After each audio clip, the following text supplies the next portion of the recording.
This is a beast with 100% loyalty. A serpent-type tamed beast. Its sky-high price scares everyone off, yet people would sell everything they own to contract it. Only you couldn't care less. You turn around and spend just 5,000 on a turtle-type beast with only 1% loyalty. Even though the moment it lays eyes on you, it wants to swallow you whole. You still contract it as your first beast companion without hesitation, because you've awakened the Atavism System.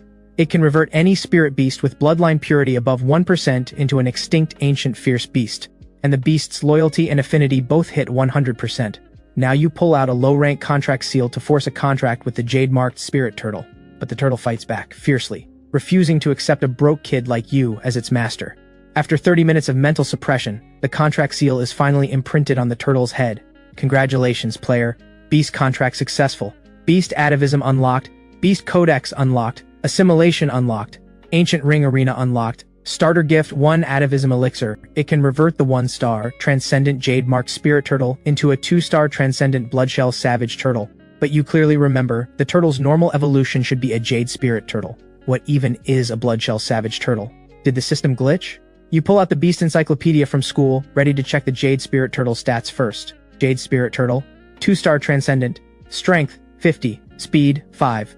Stamina, 50. Spirit, 30. Evaluation, slow movement and reaction speed. Average strength, gentle temperament. Loyal and obedient to its master. Evolution cap, 3-star Transcendent Emerald Spirit Turtle. Then you open the system to check the Atavism evolution. Bloodshell Savage Turtle. 2-star Transcendent. Strength, 180. Speed, 50. Stamina, 150. Spirit, 80. Possesses extremely formidable strength. Jaw-crushing bite force. Fast movement, immense vitality and endurance. Some self-healing ability. Innate skill, blood ignition. The Bloodshell Savage Turtle's blood ignites, tripling its strength, speed, and defense. Reading this, your jaw drops. Can this thing even be called a turtle? It feels like even tiger-type beasts aren't this powerful. Without a second of hesitation, you use the Atavism Elixir on the jade-marked Spirit Turtle. Inside the cage, the turtle's body swells a full size larger. Its shell turns deep crimson. While you wait for the Atavism to finish, the class group chat explodes. Someone gushes. Blake from Class 2 spent $1 million on a top-tier Spirit Serpent, then another $1 million to evolve it into a 2-star Jade Spirit Serpent. Insane. That $2 million is totally worth it. Guaranteed top 10 in the advancement exam. A sure ticket to the Grand Beast Academy. And Damien is even crazier. His beast evolved into a 2-star Transcendent Crimson Flame Fox. Strength, 110. It could crush a truck. What kind of monsters are these? Do us 1-star kids even stand a chance at the advancement exam? Watching them chat, you just smile. Blake's Jade Spirit Serpent, strength, 90. Damien's Crimson Flame Fox, strength, 110. Neither can match your Bloodshell Savage Turtle. With this Atavism system, your beasts can all revert into ancient fierce beasts. These tame little pets can't even compare. Forget becoming the strongest Beastmaster, at the very least you can get into the Grand Beast Academy. Suddenly, another message pops up in the chat. My uncle works at the Enforcement Bureau. They just busted a ring of illegal dealers selling rejected spirit beasts. They seized a buyer list. Guess who's on it? Everyone is dying to know who this lunatic is, since these beasts have dangerously low loyalty, way below the safety threshold. Best case, you get hurt and waste a contract seal. Worst case, you die on the spot. Then that classmate posts the photo. First Beast Academy, Class 3, Year 3. Kai, May 12th. Spent 5,000 on a jade-marked spirit turtle with 1% rebellion rate. The group chat goes dead silent. Your scalp tingles. How did the buyer list get leaked? Classmates flood the chat tagging you. Is Kai already dead? At Kai, too broke to dream of being a Beastmaster, so he makes a desperate gamble. Wasn't this guy an all-element Beastmaster? What a waste of talent. You scoff at the mocking messages flooding the screen. Laugh all you want. At the advancement exam, you'll find out who the real loser is. Soon someone else speaks up. Good thing I dumped him or I would have wasted myself on that loser. The one talking is your ex-girlfriend Mira. She cheated on you with the Riverton rich kid Damien, then kicked you to the curb. Before we broke up, that creep tried to take advantage of me, wanted to get a room with me, but I shut him down. The whole chat erupts in laughter. Your blood boils. She's spreading lies in the chat just to impress Damien. Back then, Mira's grades were so bad she nearly got expelled. If you hadn't been a top student who tutored her like crazy, she might not have even made it to graduation. You never once suggested getting a room with her. In fact, she was the one who kept offering, and you turned her down every time. Now she's dumped you and latched onto Damien, who dropped $1 million on her, buying her a 2-star Transcendent Lightfeather hatchling. Mira leaps to rank 2 Beastmaster overnight. Everyone basically knows the real story, but nobody calls Mira out. They just think she played her cards right, a total winner in life. Thinking about this, the rage builds inside you. You start typing, Mira, go ahead and spread your lies. But don't let me catch you at the advancement exam. Everyone sees you pop up, openly challenging a rank 2 Beastmaster. The chat explodes with laughter. Kai, what are you gonna challenge Mira with? That reject jade-marked spirit turtle? What does a 5,000 reject even look like? Post a pic so we can all get a good laugh. Then Mira fires back. I'll be waiting. My light feather hatchling will devour your jade-marked spirit turtle and turn you into someone who'll never get back up. You're about to type a comeback. When the system chimes, 2-star transcendent Bloodshell Savage Turtle, atavism complete. You drop the phone and look at the iron cage. The cage has been busted apart. The Bloodshell Savage Turtle is several times larger now, its back covered in rough, jagged spikes, its eyes burning with wild ferocity. That's when you notice the Savage Turtle is bigger, but also much calmer. You try giving it commands, stretch its neck, wag its tail. It obeys instantly. Looks like the Savage Turtle now follows orders at 100%. This is the system's bonus perk. Even a Savage Turtle with fierce beast blood has no choice but to submit. Then you quickly cover your mouth. Ever since the fierce beast bloodline went extinct, they became humanity's ultimate taboo. There's even a law: if a fierce beast is ever discovered, it must be eliminated on sight. So this system must stay an absolute secret. You keep browsing the system's features and find the ancient ring arena is grayed out. Unlock costs 10,000. Tapping in, you realize it's a beast combat training ground. Official arenas cost over 100,000 per session, so 10,000 is a steal. Real combat training is crucial. It's one of the 3 tests in the advancement exam. Test 1, beast quality and affinity. Test 2, the beast rank. Test 3, actual combat, also the most brutal of them all. Every year, plenty of beasts die in it. There are 2 ways to gain combat experience. First, fight in real forbidden zones, but that's way too dangerous. Practically a suicide mission. Second, use man-made beast combat training arenas. They also give beast masters solid combat training, but with the exam approaching, wealthy students have already booked every single arena. So you need to earn 10,000 first to unlock the ancient ring arena and sharpen your combat skills. You head to the Riverton Guild, hoping to pick up basic jobs for pay, beast sales, taming work. But after searching for a while, all you find is a combat sparring partner job. These are usually for students facing the advancement exam who want a good ranking but can't afford the official arenas, so they hire a sparring partner instead. You quickly pick the highest paying one. This job is perfect, so you accept it right away. At the registration desk, a young woman in her 20s handles the paperwork, but her face turns strange when she sees which job it is. Are you sure about this? The client has a beast at the same rank as yours. Without an overwhelming advantage, your beast's safety can't be guaranteed. You nod firmly. I've made up my mind. The receptionist hesitates, but remembers this job has been posted for a while with no suitable candidates. The client is getting impatient, and their status is too high to offend. So she stamps her approval. You leave the guild, heading to the job site. She watches you walk away and sighs. That's the 13th person to take this job. Hopefully he comes back in one piece. When you arrive, the massive luxury estate nearly stops you in your tracks. This client is seriously wealthy. You throw on a black robe to hide your identity. The client might be from First Beast Academy. A guard leads you inside, and a wave of blood hits your nose. That's spirit beast blood, and not from just 1 or 2. The guard lets slip, you're the 13th one to take this job. The ones before you all had a rough time. Before he can say another word, a crushing pressure forces him to the ground. A female warrior steps forward. My lady's affairs are none of your business. Her armor alone looks worth a fortune. She radiates raw power, at least a rank 4 warrior. She leads you to the stone arena. The smell here is even worse. Your heart starts pounding. On the other side of the arena, a girl gripping a short sword looks your way. You recognize her instantly. Serena, the top-ranked beauty of the entire school. Another all-element beastmaster prodigy. Her father governs an entire province, 22 major cities, millions of people. Nobody knows why Serena came to a small place like Riverton. A person like her beast can't possibly be ordinary. Thinking this, you spin around to leave, but you're immediately blocked by the bodyguard. You took the job, now you fight. You reluctantly turn back, look at Serena, and ask, "Can you go easy on me?" But Serena flicks her finger, and a bank card slices past your cheek like a blade, embedding itself in the door frame. There's $1 million in here. If your beast dies in battle, you can take the card. Classic Princess Serena, always going big.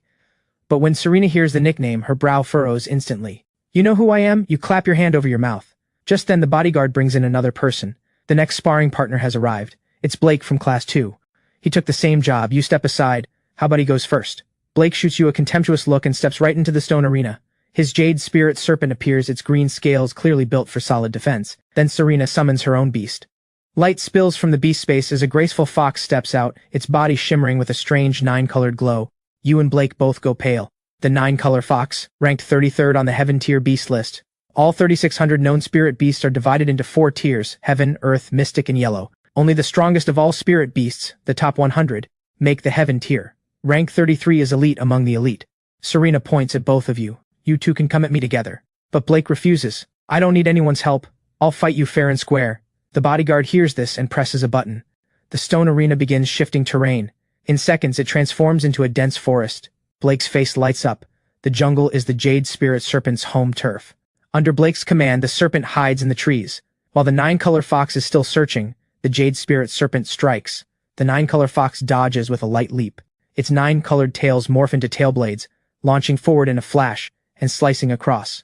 In an instant, the serpent is torn open. Blake screams for his beast to dodge, but the serpent curls into a ball. Classic zero trust. Under extreme stress, a beast ignores its master's commands and follows its own instincts. Blake immediately surrenders, but Serena doesn't flinch. The 9-color fox unleashes a savage beating on the jade spirit serpent, pounding it until it blacks out. The tail blade hovers right at the serpent's weak point. The fight is over. Since you still need the advancement exam, I'll spare your beast's life. Serena's cold voice rings out. Blake collapses to his knees. The jade spirit serpent won't heal anytime soon. His advancement exam is done for. Then Serena turns to you. You form a seal and summon the Bloodshell Savage Turtle. Seeing it, Serena is surprised at first, then disappointed. This beast looks even worse than the jade spirit serpent. I need the guild to screen harder. Don't send me just anything. Blake sees it's a turtle and gloats. Even a turtle won't survive this. It'll be even worse than my jade spirit serpent. Hearing this ticks you off. We'll see about that. The savage turtle enters the stone arena, but instead of hiding, it walks right up to the 9-color fox. The fox's tail blade slashes down, striking sparks off the turtle's shell, but only a faint scratch remains. You breathe easy. The shell is tougher than you thought.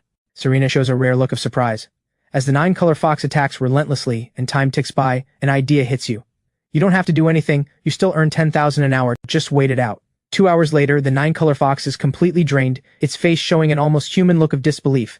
The savage turtle is still right where it started, as if it just took a nap. Serena's face has gone pale. The intense battle has drained her mental energy, but her affinity with the 9-color fox is rising. Suddenly Serena commands, "Make your beast move, I want a real fight." But you're happily counting your earnings, almost 30,000 already. Hearing Serena's demand, you're reluctant. The job description never said I have to fight back. If I knock your 9-color fox out, the session's over, right? Serena laughs in disbelief. Knock it out? You? Tell you what, knock the 9-color fox down once, and I'll pay an extra 100,000. Hearing that, your eyes light up. For real? Serena is fired up now, pouting as she shouts, "I always keep my word." "Then let's aim for 1,000,000, you yell, pumping up your turtle. Serena nearly chokes. "Let's see what's harder, your shell or your mouth." Turtle-type beasts are all defense. Go on offense and it'll be even worse than Blake's jade spirit serpent. You completely ignore her. Blake turns red with fury. Inside the arena, the Bloodshell Savage Turtle steps out. Its ferocious appearance makes Serena and the 9-color fox both tense up. Somehow, your turtle looks nothing like a normal spirit beast. More like a predator. "Let's not worry about that," you say with a smile. The 9-color fox darts through the forest, circling behind the savage turtle.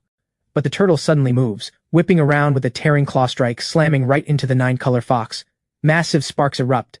Then the Bloodshell Savage Turtle breaks into a full sprint. With overwhelming force, it catches the 9-color fox in a heartbeat. Serena and the fox are both stunned. Is that a lightning turtle? Am I dreaming? Blake is terrified too, his jaw is on the floor. What kind of insane speed is that? Serena rushes to warn the fox, but it's too late. When the claw slams into the 9-color fox, it gets sent flying, crashing through several trees before stopping. But the savage turtle doesn't let up. It lunges with jaws wide open for savage bite. The fox barely dodges. Behind it, a tree trunk over a meter thick is crushed to splinters. Blake's jaw is on the floor. That's a turtle? You sure it's not a savage tiger in a shell? The sheer violence feels unstoppable. The savage turtle keeps chasing the fox, closing in fast. Serena orders the 9-color fox to activate its innate skill, Enchanted Blade. A red glow engulfs the tail blades. Fire elemental enchantment. It clicks instantly. The reason the 9-color fox ranks on the heaven tier is because it can channel magic. 9 types: wind, fire, lightning, and more. When the tail blade strikes the savage turtle's shell, a searing burn mark brands into it. Serena sees the hit land and breathes easy. The fox's enchantment carries 30% mental damage.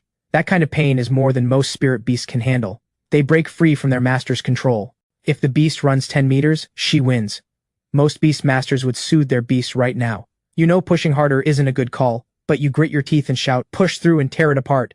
The savage turtle charges straight through the wall of flames, ignoring the heat, and clamps its jaws on the 9-color fox. Then it triggers Savage Bite, pinning the fox to the ground and slamming it over and over. Serena is in total shock. Since evolving to 2-star Transcendent, the 9-color fox has never been beaten like this by a beast of the same rank. The bodyguard quickly calls it, "Enough! Stop!" The instant you give the order, the savage turtle hurls the 9-color fox out of the arena. Blake grabs the bank card and bolts. That was terrifying. Never seen a turtle that savage. Better leave before Serena comes after me too. You look at Serena without an ounce of shame. So that's my win, right? Serena nods. She tells the bodyguard to settle up, then rushes to check the fox's injuries. Seeing the 9-color fox battered and bruised, tears stream down Serena's face. When you receive 130,000 in payment, you almost can't believe it. No wonder everyone says Beastmasters make serious money. You grab your pay and get ready to run. But the moment you turn, a voice calls from behind. "You're leaving?" Your heart skips a beat. Are you from First Beast Academy? A substitute teacher maybe? You quickly play along. How did you figure that out? Lucky guess, huh? Because in Serena's mind, no student could have that kind of power. She quickly asks, will you come back tomorrow? Hearing this, you relax. She's just worried you won't return, not coming back for revenge. While you're thinking it over, Serena mistakes your silence for hesitation. This sparring means a lot to her growth, and it's hard to find a beast this strong at the same rank. I can pay more. 20,000 an hour. 10 hours of combat training a day. Deal? Your jaw drops. 200,000 a day? Beastmasters really make money this fast? Seeing you haven't budged, Serena raises it to 30,000 an hour. You accept immediately. 300,000 a day? That's 90 million a month. From now on, any beast you want is yours. You could even find the Savage Turtle a mate and it wouldn't dent the budget. You rush straight home. The 9-color fox got its training today, but the Savage Turtle needs to level up too. The fox simply underestimated it today. Tomorrow, with its guard up, it'll be a lot tougher to beat. You open the system, eager to try the Ancient Ring Arena. After spending 10,000 on a ticket, the system posts a message. The arena can teleport you to any ancient world. The older the world, the greater the danger, and the greater the rewards. A list of arenas appears. You carefully pick the first one, the Ancient Realm. In an instant, you're pulled into another dimension. Red clouds blanket the sky. The air reeks of desolation. The system posts a mission. Difficulty 1 star. Kill 10 dire tigers. Reward, 1 1-star Atavism elixir. Assimilation +1. Beastmaster, strength +10. Spirit +5. Speed +3. Stamina +3. Beast, strength +20. Spirit +5. Speed +5. Stamina +5. Your eyes light up at the rewards. Your strength is only 10 right now. After this mission, it could hit 30, even stronger than a rank 1 warrior. A roar echoes in the distance. A dire tiger has spotted you on its territory. You command the Savage Turtle to attack. It charges like a tank. The dire tiger is agile with skills like Tiger Roar Wave and Tiger Assault, but the Savage Turtle has Savage Bite. After testing each other, the turtle clamps down on the dire tiger's neck and triggers Savage Bite. The dire tiger goes down. Ding. Dire tiger killed. Bloodshell Savage Turtle, experience +10. Battle will +10%. Loot, 1 dire tiger fang, 3 beast claws, and a tiger pound skill tome. A skill tome dropped. You tap it open right away. The drop rate is only 7%. You got insanely lucky. Skill tomes go for hundreds of thousands right now. It's not a perfect fit for the Savage Turtle, but you haven't learned the skill anyway. After 30 minutes of hunting, you've killed all 10 dire tigers. After claiming the rewards, you can feel yourself twice as strong, like you become a real warrior. Then you're teleported out. You check the clock. 5 full hours inside, but only 5 minutes in the real world. The flow of time is completely different. But you still don't know if the arena is a real world. If you die inside, what happens? You buy another ticket. Remaining entries? 1. So the arena only allows 3 entries per day. You grab the last ticket too. This time 2 options appear. Option 1, Ancient Realm, 1-star difficulty, rewards halved. Option 2, Primordial Realm, 2-star difficulty, rewards doubled. Riding on your first success, you pick option 2 without hesitation. The scene shifts, and you enter again. This time, the beast rewards are noticeably better. The Beastmaster rewards haven't changed, but they equal an expensive vitality pill. You read the target's profile and discover the Shadow Wolves are actually weaker than the dire tigers in a straight fight. The difficulty hasn't jumped much, but when you read their behavior profile, a chill runs down your spine. Shadow Wolves are famous for pack coordination. They execute precision teamwork when hunting. When a full pack swarms, even elite rank spirit beasts become prey. Just as you're totally freaked out, rapid movement sounds close in from every direction, like a net tightening around you. You're surrounded. By the time you hear them, the Shadow Wolf pack is already in their final kill phase. The Savage Turtle starts charging wildly, trying to plow through. But 7 or 8 Shadow Wolves rush in. The Savage Turtle times it perfectly, biting 1 dead. Shadow Wolf killed. Drop speed +5. They can drop stats. You add it to the Savage Turtle's panel right away. But more Shadow Wolves keep coming. Some go for the neck, others clamp onto the hind legs. The Savage Turtle fights back desperately, killing a few more and getting another +5 drop. But it can't hold. It crashes down. The wolves tear you apart too. Screaming, you open your eyes. Your body is fine. The pain was terrifyingly real though. After catching your breath, you check the clock. Only 1 minute has passed. With your last ticket, you play it safe and choose the Ancient Realm, then complete the mission in 3 hours. The next morning you arrive, at the estate. Serena is already waiting. She bows. Master, I'm counting on you for today's training. You both summon your beasts. Instantly something feels off. The 9-color fox is different from yesterday. Even without activating its innate skill, blazing heat radiates from it. The 9-color fox learned a fire-type magic skill tome yesterday. Now it clicks. No wonder it feels so much stronger after just 1 day. You can't help thinking, she really is loaded. A magic skill tome costs way more than a regular one, and skill tomes don't let beasts learn just any random skill, they speed up mastering one the beast already has talent for. The 9-color fox is naturally gifted with magic. Normally it takes 3 to 5 years to learn, but a skill tome makes it almost instant. Of course the matching tomes are astronomically expensive. But you're not intimidated. Yesterday the Savage Turtle got a huge boost too. Once the terrain loads, both beasts step in. Today's 9-color fox instantly uses speed to create distance. Its agility hits 130, with a peak burst of over 180. The Savage Turtle right now barely reaches 70. It can't keep up at all. The fox's tail blade strikes, cleaving into the Savage Turtle's shell and splitting open a crack. The Savage Turtle's body jolts hard. The mental pain is excruciating. Through your bond you know the damage is serious. And that was only one strike. What did the 9-color fox learn to get this much stronger? Serena smiles and speaks up. The 9-color fox learned Flame Slash. Your heart sinks. Flame Slash is a heaven-tier magic skill, devastating power and an outrageous price tag. It's extracted from high-rank spirit beasts. Use one, and it's gone forever. No wonder the boost is massive. On the field, the fox keeps hammering the Savage Turtle. The relentless mental damage paralyzes it. With a single thought, you order the Savage Turtle to unleash its innate skill, Blood Ignition. Instantly, blood surges from its wounds, forming a crimson mist that wraps around its body. An energy ring swirls around it. The air fills with a thick scent of blood. Witnessing this, Serena and the bodyguard are stunned. In this form, the Savage Turtle has gone from wild to absolutely ferocious. Serena quickly warns the 9-color fox to stay sharp, but the Savage Turtle's stats have tripled too. Its speed shoots past 190, and it barrels straight at the 9-color fox, smashing through everything in its path. The 9-color fox turns pale with terror, desperately trying to shake the Savage Turtle. But the turtle doesn't bother with detours. The stone arena isn't that big. Within seconds, it slams the fox to the ground and opens its massive jaws to bite through its neck. I surrender! Stop! The two voices ring out almost simultaneously. 1 second the Savage Turtle is in a total frenzy. The next it freezes like a statue. The 9-color fox lies beneath it, trembling. Serena's face has gone white as a sheet. This is nothing like she imagined. She thought after learning Flame Slash, the 9-color fox could easily crush the turtle. Instead, it pushed the turtle into a total rampage and nearly got the 9-color fox killed. You look at Serena and ask seriously, aren't we doing combat training? Why bring out something like Flame Slash, a magic skill? If this were a real battlefield, you and the 9-color fox would both be dead right now. Serena is silent for a moment, then nods. I understand. I just wanted to win once. So let's keep the trump cards off the table and stick to regular combat training. Deal? Serena nods and agrees. You secretly breathe a sigh of relief. Blood Ignition has a cooldown, 12 hours between uses. If she kept using Flame Slash, the turtle wouldn't stand a chance. Serena starts applying a healing potion to the 9-color fox. The fox's wounds heal rapidly. You watch with eager eyes. The Savage Turtle stares at the fox pitifully too. Serena notices the turtle's injuries and hands the potion over. Here, treat it. You look at the blue bottle in your hand. It's identical to the one in the store window, priced at 120,000. The Savage Turtle stares at you eagerly. Give it to me. Hurry up. If you wait any longer, my wounds will heal on their own. But you pocket it instead. This thing can sell for 80,000.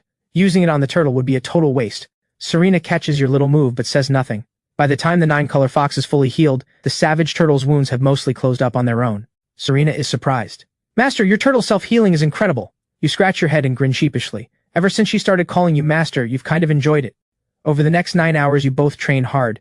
By the end, you're both gasping for air. On the surface, the beasts are the ones fighting, but a beastmaster's mental and physical energy drains just as hard. You're exhausted, but the truth is, while you're helping Serena train, she's also giving you and the Savage Turtle real combat experience. And she's paying you for it. After the session, the bodyguard hands over today's pay, a full 400,000. Turns out since the Savage Turtle knocked the 9-color fox down at the start, you got an extra 100,000. After thanking them, you turn and leave exhausted. Serena and the bodyguard watch you vanish into the night. The bodyguard speaks up. My lady, do you really think he's a teacher from First Beast Academy? Some of his moves seem clumsy. And if he really is a teacher there, he should be a senior beastmaster who just brought a 2-star transcendent beast to spar with you. After today's session, I understand why you're mentally drained. But why would he be this exhausted too? Serena pauses. Good point. If he were a senior beastmaster, his spirit should be far above hers. Sparring with a 2-star transcendent beastmaster for one day.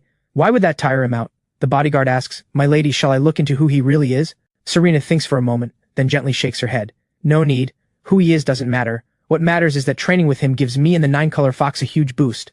Besides, there's no way he's my age. Nobody in my generation is stronger than me.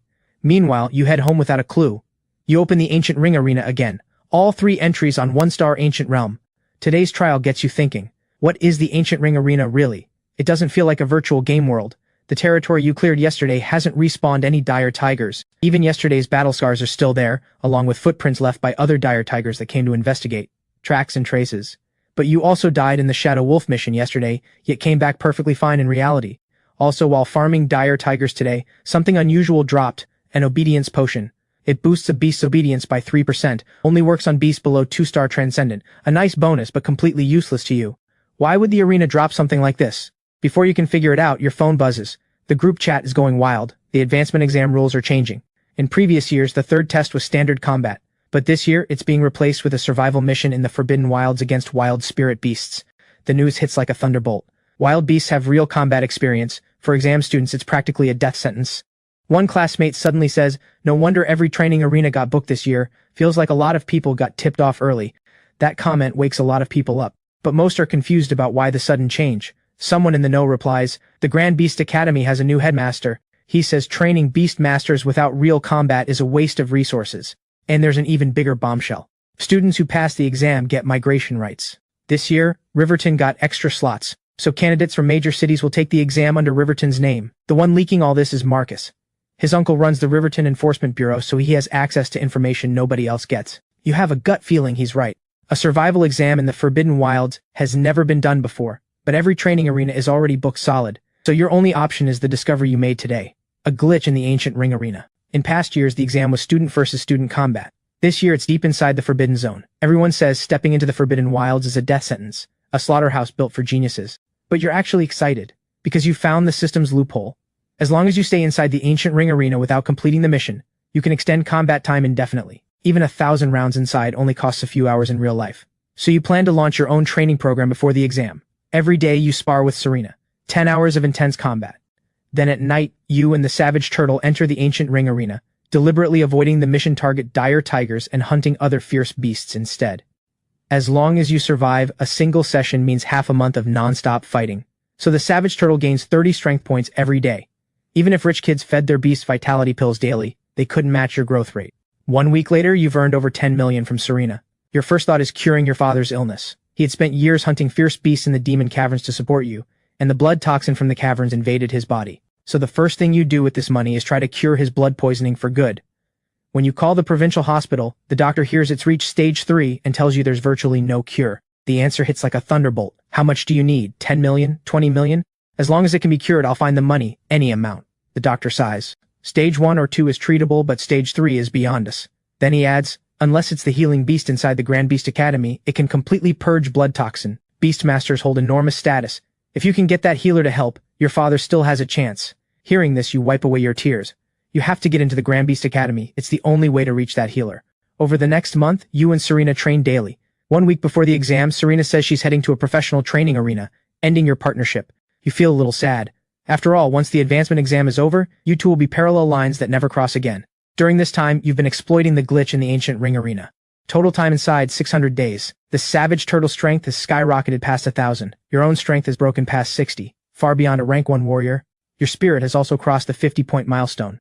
For humans, spirit breakthroughs are much harder than strength, so hitting 50 within 3 years is incredibly fast.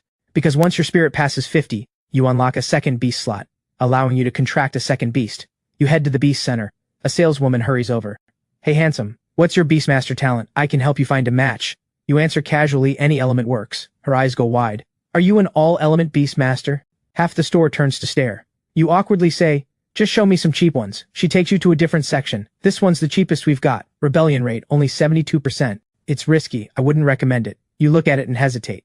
"Anything cheaper?" She looks you up and down, instantly losing interest. "Don't say I didn't warn you. 72% is the safety threshold. Anything cheaper is a reject that will turn on its master." With no other choice, you try other shops. Every beast with an acceptable rebellion rate has bloodline purity below 1% according to the system. None of them qualify for atavism. That means you can only buy cheap rejects.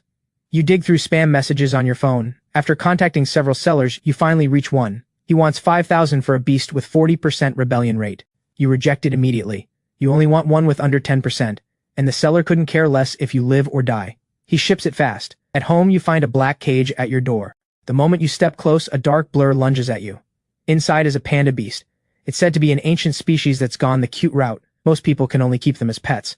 But luckily, its bloodline purity is above 1%. Using your powerful spirit, you force a contract. 1-star Transcendent Panda Beast contracted. Atavism available. 2-star Transcendent Berserk Iron Eater. Normally, panda beasts evolve into 2-star Transcendent Moonlight Pandas. You open the Moonlight Panda's profile. Moonlight Panda, 2-star Transcendent. Traits, soft white fur, a gentle appearance, 0 aggression. At night, its eyes absorb the power of moonlight. Evolution Cap, 2-star Elite Rank. Shadow Panda, a support-type spirit beast that channels moonlight into healing energy. It heals itself or allies, has solid night vision, and triples its agility under moonlight. Then come the 4 base stats. Next, you open the Berserk Iron Eater's profile. 2-star Transcendent. Massive frame, powerfully built, skin as hard as iron that can deflect attacks. Its eyes glow red at night. Combat trait, Iron Hide, skin tough as iron with extreme resistance to physical attacks. Berserk Strength, in combat, it erupts with devastating power, terrifying destructive force. Iron-crushing fangs, razor-sharp teeth that chew through metal and shred enemy armor with ease. Skill, Iron-Tide Roar, when enraged, the Iron Eater unleashes an earth-shaking roar. The sound wave carries mental energy, generating a sonic blast that deals both physical and psychological damage. Enemies are incapacitated for a short time. Skill, Iron Fist Surge, after consuming enough iron, the beast enters surge mode. Defense skyrockets. Attack speed and power spike massively. Every strike carries an iron-blooded edge that shreds enemy defense and deals sustained damage. And then, the explosive base stats. You almost laugh out loud. This is a true ancient fierce beast. Its starting stats already outclass the Savage Turtle. Its bloodline might be even more ancient. You use the Atavism elixir on the panda beast. The next day, the advancement exam begins. Everyone gathers outside the city as required. Today's security detail turns out to be none other than the Flame Dragon Task Force, the elite strike unit of the Demon Suppression Army. The selection is brutal. Only the best of the best make the cut. A classmate in the know says, "I heard the Flame Dragon Task Force already wiped out every spirit beast above 2-star Transcendent in the exam zone." Still, you're a bit worried. Hundreds of hectares. Not a single one slipped through. Soon the principal takes the stage, pumping up the students for the exam. But the moment the principal steps down, a masked examiner takes the stage. "I wonder how many of you will make it back alive." The words land like a bomb. Every student is gripped by a wave of fear. The examiner holds up a flag. Flags have been planted throughout the exam zone. Form teams of 7. Collect 8 flags. The first team to collect all flags passes the advancement exam. The crowd erupts. "That's way too luck-based." You frown slightly. This isn't just about luck. If someone knows where the flags are beforehand, they win easily. It's wide open for cheating. The masked examiner speaks again. Rule 1. Complete this as a team. Solo completions don't count. Rule 2. Your team cannot lose more than half its beasts or beast masters. Otherwise, the mission is a failure and the entire team is disqualified. With the rules announced, students scramble to form teams. Priority 1. Stack your squad with strong members. Strength means protection and insurance. A crowd has already gathered around Damien. Everyone is begging him to join their team, but Damien just smirks. Meanwhile, nobody wants to team up with you. The whole school knows about your reject spirit beast. You've been labeled the undisputed dead weight of the class. Then a voice calls from behind. "Kai, over here!" A slick-haired guy waves you over. It's Marcus, the school's walking encyclopedia. He's the one who leaked your reject beast purchase. Marcus has some pull, though he's not as flashy as Damien. He's also the youngest in the richest family in Riverton. You look over, confused. What's this about? His teammates frown. "Marcus, you could have picked anyone. Why him? His beast is a reject." But Marcus ignores them. "I walked past everyone, turned down plenty of offers and came straight here just to find you." Hearing this, you know he means no harm. He wouldn't come all this way to mess with you. You nod and accept. But Faye isn't having it. Why are you inviting him? His reject beast will only drag us down. Faye is Mira's best friend. Back when you and Mira were together, Faye used to greet you with a smile. Now her attitude has done a complete 180. The other 3 stay silent but clearly side with Faye. Marcus grins at the team. "Kai here is a real heavy hitter. You guys have no idea." "Watch your mouth, Marcus. Don't make me get Mira's boyfriend Damien to teach you a lesson." Marcus's smile vanishes. "You keep dropping Damien's name. Did they even invite you? Keep talking and I'll kick you out." Faye wisely shuts up. Marcus grabs your arm. "Come on, let's go find our next member." "Who?" you ask. Marcus just smirks and keeps you guessing, leading you through the crowd to the most packed area. Through the wall of people, you catch a glimpse of a girl surrounded by everyone, wearing a plaid skirt and a fitted jacket, stunning beyond words, impossible to look away from. It's Serena. Damien is already trying to recruit her. Luna looks nervous. "Serena is the hottest pick out there. Can we really land her?" Marcus grins. "Won't know unless we try." You spent a month posing as a teacher, sparring with the ice-cold school beauty. She called you master every day with a sweet smile, even brought you tea. You spent every session lost in her stunning looks, raking in tens of millions in training fees. Marcus has set the sweetest trap for you. On exam day, Serena discovers your real identity, but she doesn't come for revenge. Instead, she seems intent on eliminating anyone who mocks you. Now you and the squad approach Serena, but the top pick Damien is already blocking her path.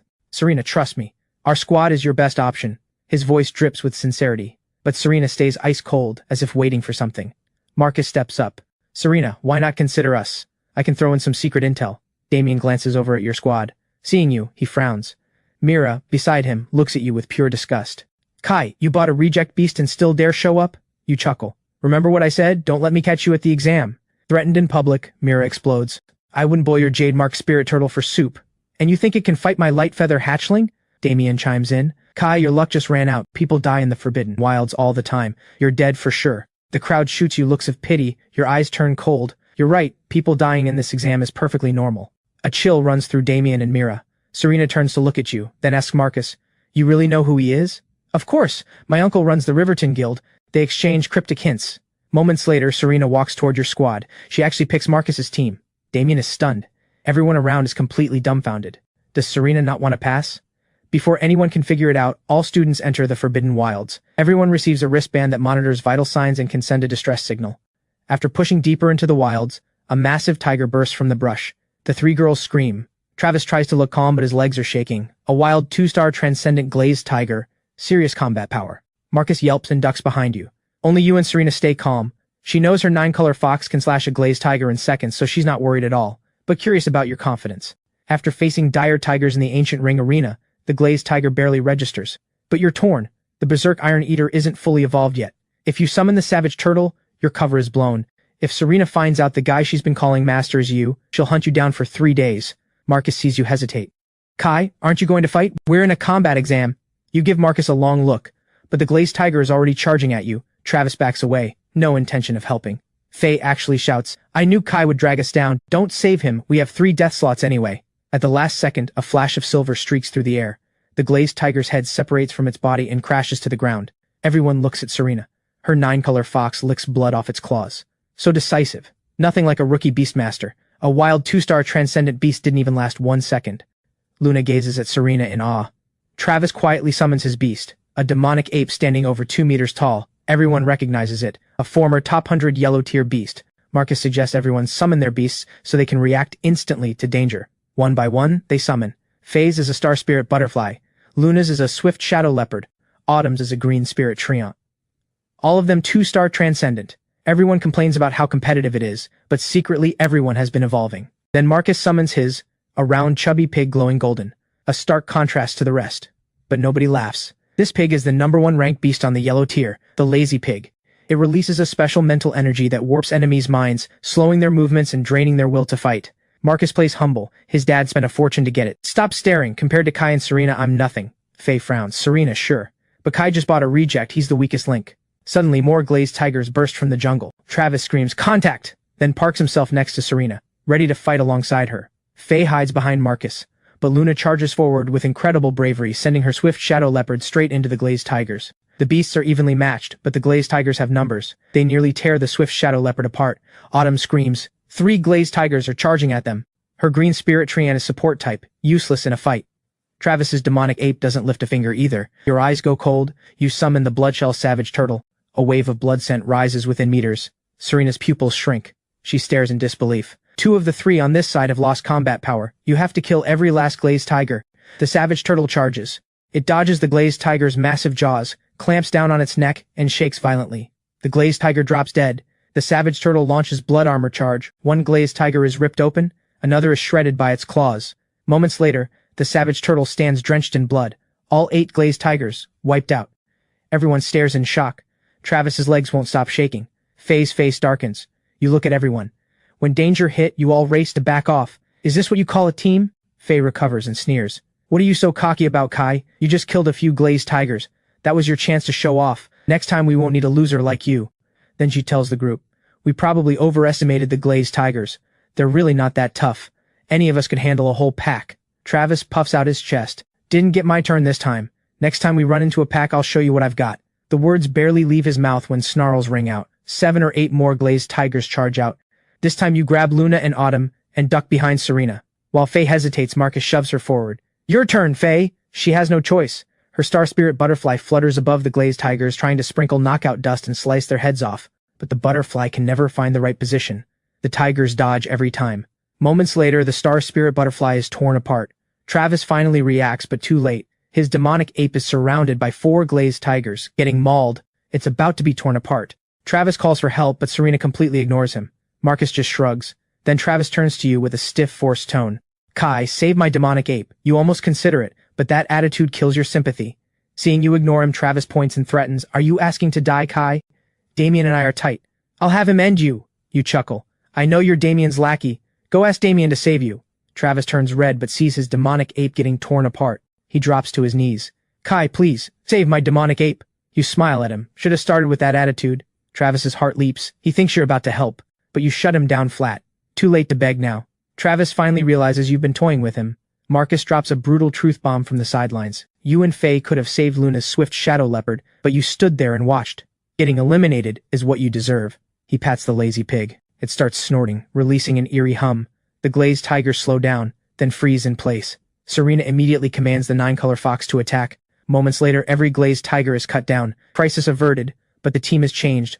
Luna's swift shadow leopard is barely alive. Travis's demonic ape has been devoured. Faye's star spirit butterfly is dead. All three have lost their exam eligibility and are evacuated. Now only you, Autumn and her green spirit treant, Marcus and his lazy pig, and Serena with her 9-color fox remain. Under the rules, not a single beastmaster or beast can be lost from here. Otherwise, the whole team is out. Suddenly, a firework shoots up in the distant sky. That signal triggers when a flag is pulled. Someone already found one. Must have a recon-type beast. You pick up the pace. Soon after, Autumn makes a big discovery. Her green spirit treant has detected a flag just ahead.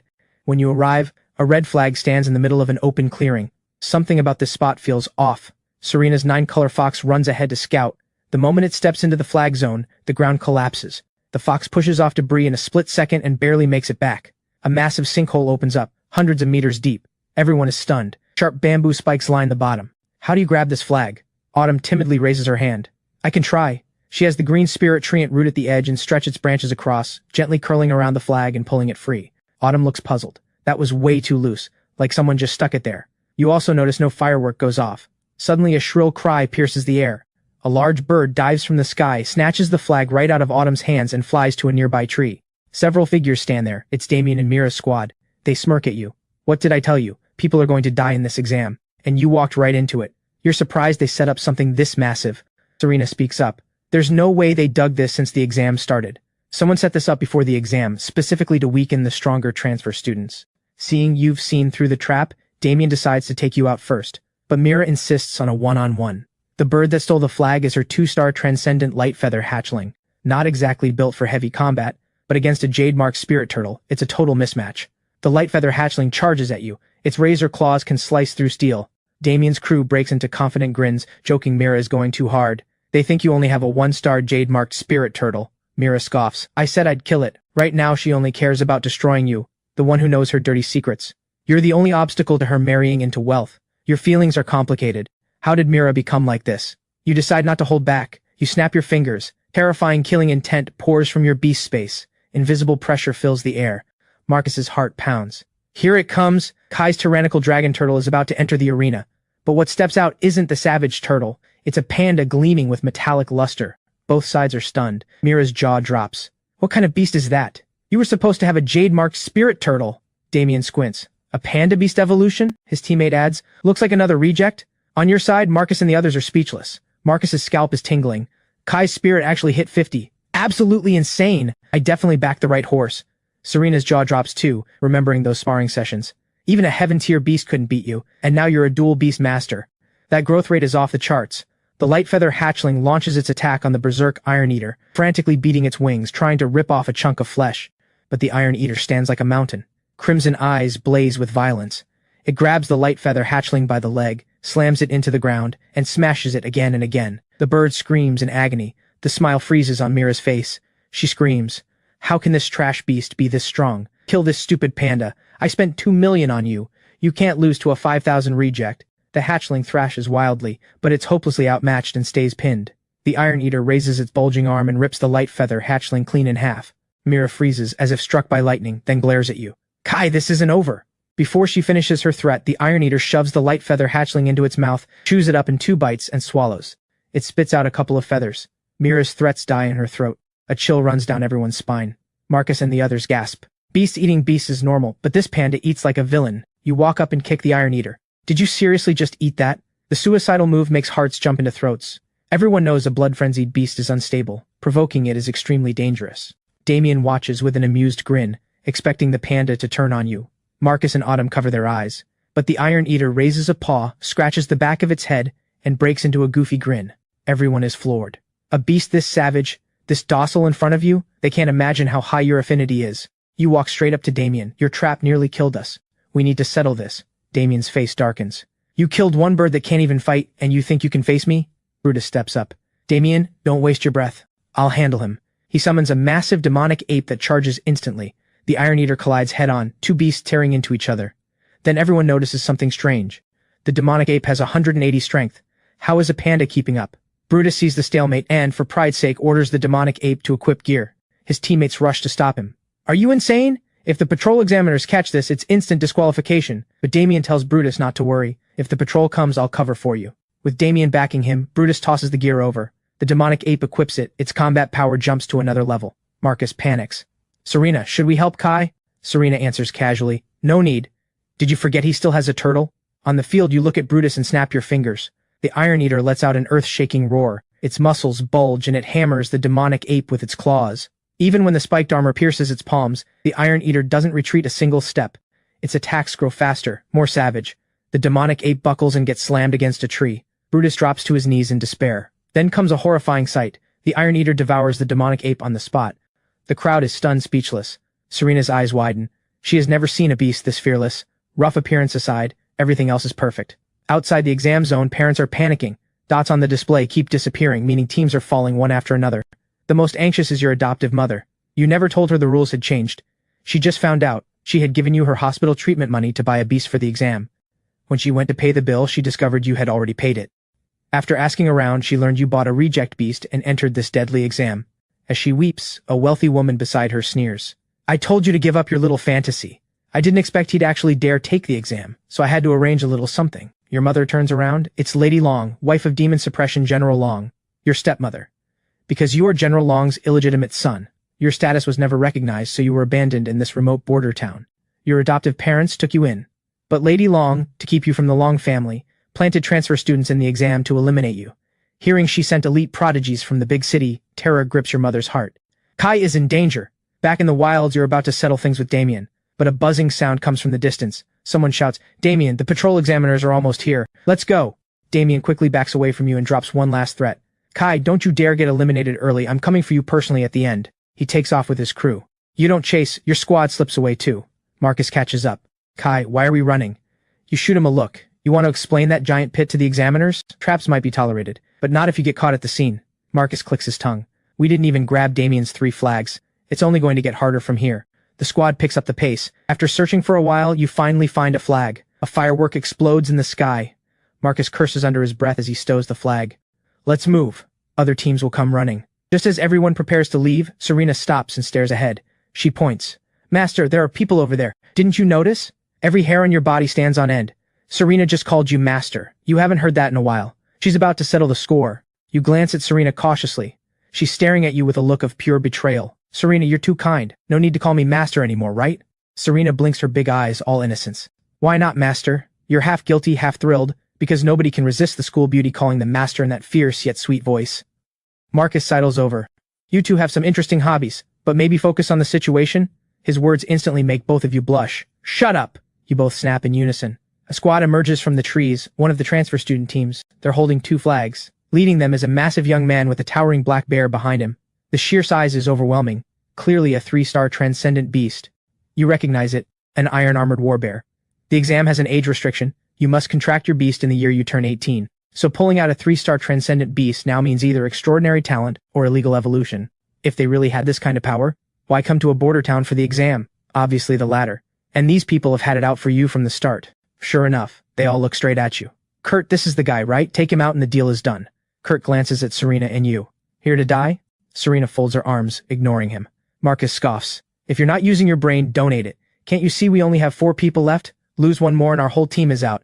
Kurt drops the talk. Then you die together. The iron-armored warbear charges straight in. You send the berserk Iron Eater to meet it, but the gap in size and strength is enormous. The Iron Eater is flipped instantly. A shared chill runs through your squad. These 2 beasts aren't even in the same league. The power gap is massive. The warbear barrels toward you unimpeded.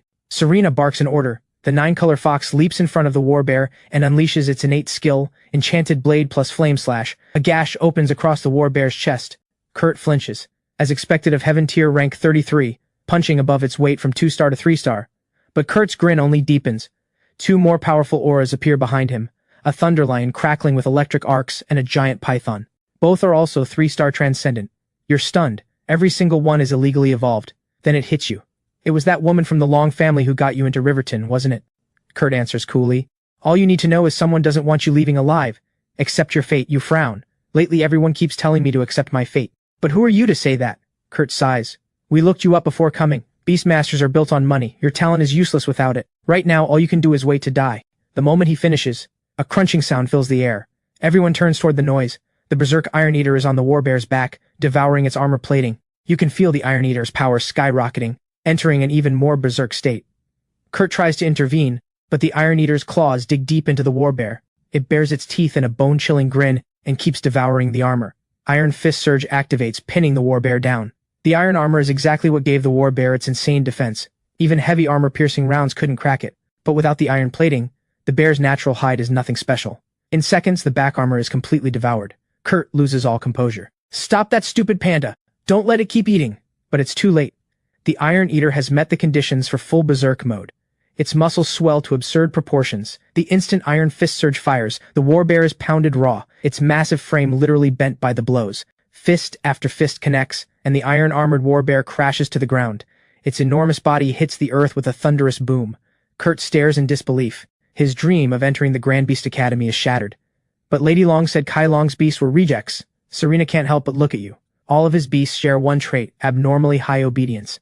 To maintain high affinity with a spirit beast, even raising it by 1% costs an enormous price. The lazy pig snorts once. Kurt's squad starts to slow down. You and Serena exchange a glance. This is the moment to strike. The 9-color fox goes all out. Flame slash. Enchanted blade. Full power. A few strikes and 2 beasts are cut down. You gasp. Serena was clearly holding back during your sparring sessions. Otherwise, punching up a tier wouldn't look this effortless. You command the Iron Eater and the Savage Turtle to charge. In seconds, every enemy beast is wiped out. Kurt roars through clenched teeth. Kai Long, you've ruined everything. From now on, it's not just the Long family after you. We'll use every connection we have to put a bounty on your head. You stare at Kurt, cold-eyed. This is the Forbidden Wilds. A beastmaster with no beasts. What makes you think you're walking out of here? Kurt panics. You can't kill us. I already called the patrol examiners. You glance back at your squad. Serena gets the message and turns to leave. Marcus follows with Autumn. Autumn asks, face pale, is Kai going to kill them? Marcus shakes his head with a smile. Of course not. Kai just wants to protect them before the examiners arrive. The words barely leave his mouth when screams echo through the jungle. Even Marcus's lip twitches. Soon after, you and the Iron Eater catch up to the squad. You hand Marcus 2 flags. When the patrol examiners reach the scene, they're horrified. 7 beastmasters beaten beyond recognition. Their beasts, nothing but remains. Brutal. One examiner nearly vomits. Another speaks grimly. Clearly this squad used illegal evolution. Their combat power should have been immense, yet they were still destroyed like this. Another examiner drops a bombshell. This is the 8th squad wiped out. Casualties have passed the halfway mark. This is way beyond what we anticipated. We've lost control of the situation. The lead examiner nods. Report to command immediately. Outside the exam zone, the chief examiner stares at the vanishing dots on the display. His expression goes blank. How can this many be dead? The military swept this zone multiple times. There shouldn't be any unbeatable beasts. That means squads are actively hunting other students. Their goal isn't just passing the exam. Some squads want to eliminate all competition. The principal rushes in. Stop the exam immediately. Get every surviving student out alive. The chief examiner smirks at the principal. End the exam now and every student in the school fails. Can you bear that responsibility? The principal is speechless. These students spent years training for this day. He can't make that call. Meanwhile, your squad has swept the entire exam zone without finding a single flag. Then it clicks. Only 8 flags exist in this entire exam. The rest have already been claimed. Now it's a game of patience. You suggest the squad set up an ambush here. The enemy is in the open. You're in the shadows. The advantage stays with you. After hearing the plan, Marcus's eyes light up. Boss Kai, this is why you're the brains. Always thinking ahead, Serena adds calmly. After all, he is my master. You have absolutely no idea how to respond to that. All you can do is give Serena an awkward grin. Suddenly, rustling comes from the trees ahead. A flower-like creature emerges, its huge mouth opens slightly, releasing a cloud of spores. You're unsure, a shadow flower fiend could be wild or tamed. Autumn speaks up. I remember. The shadow flower fiend's spores can put nearby enemies to sleep. By the time you realize it, the spores have already taken effect. A wave of drowsiness crashes over you. Marcus and Autumn feel it worst. They can barely keep their eyes open. But you and Serena are barely affected. High spirit can resist the spores. Several figures step out from the trees. One of the 3 transfer student squads. A red-haired young man leads them. The crew cut guy asks, Blaze, do we really need to be this careful? Better safe than sorry. The squad we just ran into was strong. Riverton might not be all pushovers. The twin-tail girl scoffs. That squad actually sold us their classmates' coordinates. Pathetic. You think from behind the tree. Someone leaked your location. Your first thought is Damien's squad. You've only run into 2 teams. Besides the one you wiped out, the other was Damien's. You should have taken them down when you had the chance. You and Serena exchange a look and silently close in. You lead. Serena follows. The crew cut guy scans the area. Blaze, think that squad has any flags? They might already be taken out. Blaze answers coldly. We still have to look. Only 8 flags. If we want to win, we can't let any squad slide. Suddenly, rustling comes from the grass ahead. They tense up instantly. A battered turtle-type beast crawls out, moving painfully slow. Cracks cover its shell. It looks pitiful. They relax. Nobody would worry about a half-dead turtle. Then a voice comes from behind them. Looking for me? Blaze and his crew spin around. A young man stands there with a filthy panda beast beside him, looking like it just survived a brutal fight. They hold their ground, scanning the surroundings. You speak first. No need to search. My squad is down to just me. Your flower fiend knocked everyone else out. Blaze is puzzled. Then how are you still standing? Could your spirit be above 50? A student from a small border town shouldn't be this strong. Just a few special tricks, you say sincerely. But Blaze grows more suspicious. Why are you being so open with me? Your beast doesn't look weak. I want to know why you're revealing yourself. You don't hesitate. I know my squad can't win on our own, but I refuse to let my enemy win. I'm being straight with you because I want to join your team.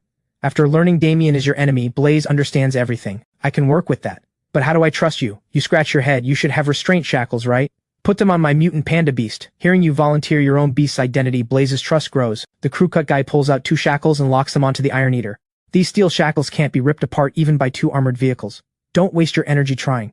After the warning, the squad finally relaxes.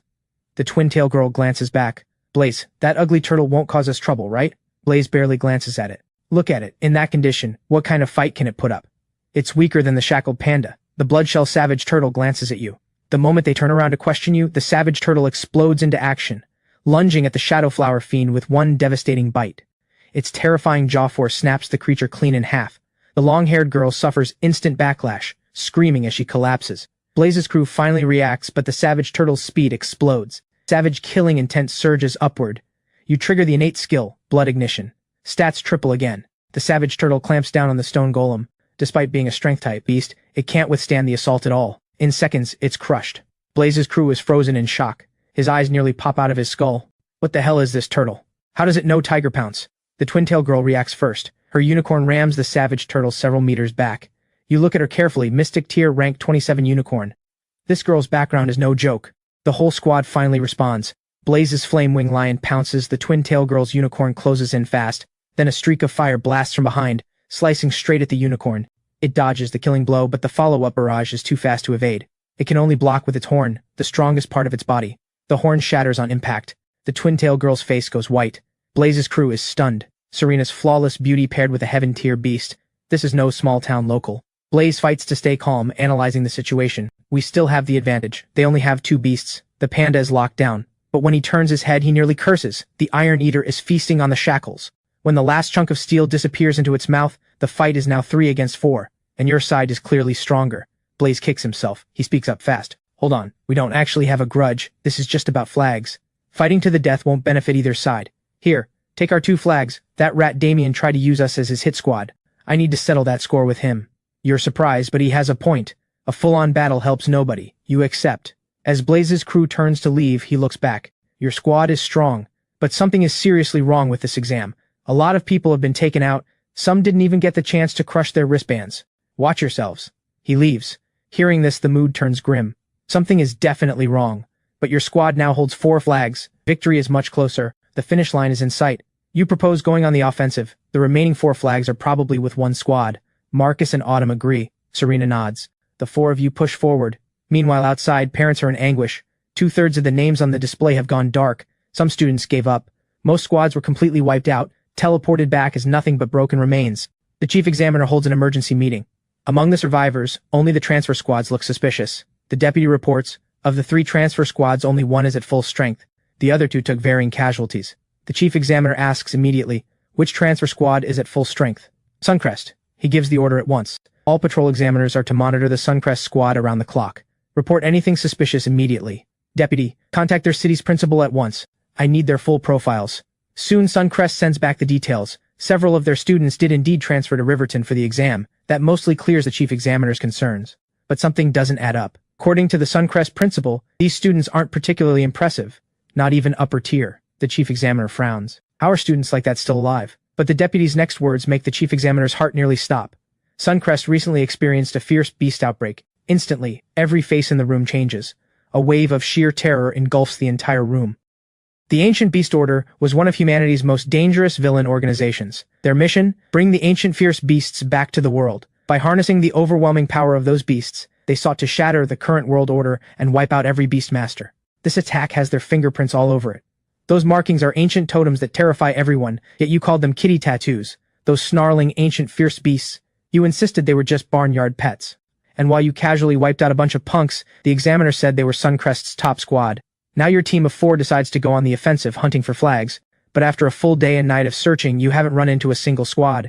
It's only when you move closer that you discover, to your horror, that the ground is covered with spirit beast carcasses, and even the remains of beast masters who were half-eaten, and you finally recognize them. They are Blaze's squad, the same team you parted ways with not long ago. Marcus urges everyone to leave, now.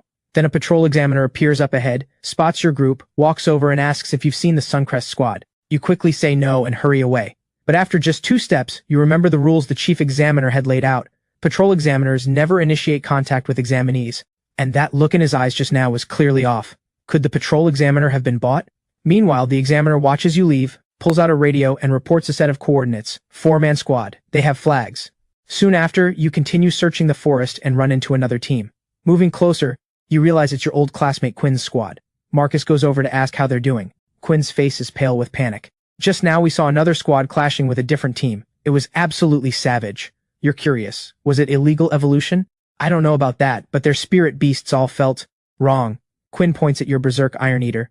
Similar to yours, rough, with something wild lurking underneath. A chill shoots through your body. Could their beasts also be ancient fierce beasts? Then a girl speaks up.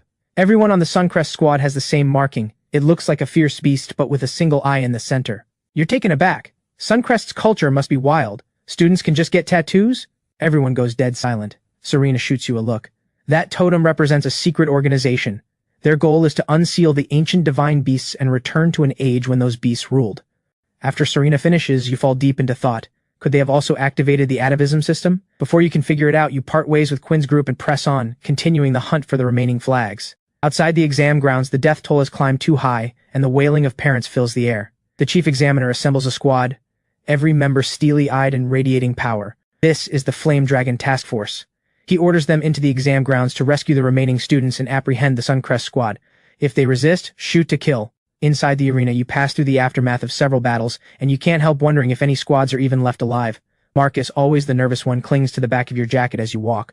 You turn to face them and ask, if you two want to drop out, I will respect that. Because the way things stand now, this isn't about passing or failing anymore. The result could very well be death. But their eyes burn with resolve.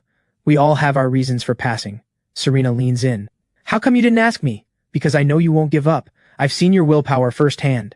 Serena gazes at you, the corner of her lips curling up. You know me that well, huh? While you're still soaking in this flirtatious tension, several figures appear in the distance.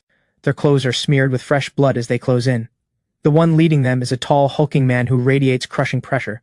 Circling above his head is a massive hawk beast with blood-red eyes. Beside him stands a woman draped in a purple robe. Her spirit beast is a colossal spider. Another young man wears full armor. He tilts his head up as if receiving a signal, and a black bat swoops down, relaying some kind of message to the rest. You force yourself to stay calm and shout, "So you must be the Suncrest squad we finally meet." The woman in purple sneers. You ran pretty fast, but in the end you're still dead. You glare back, fury rising.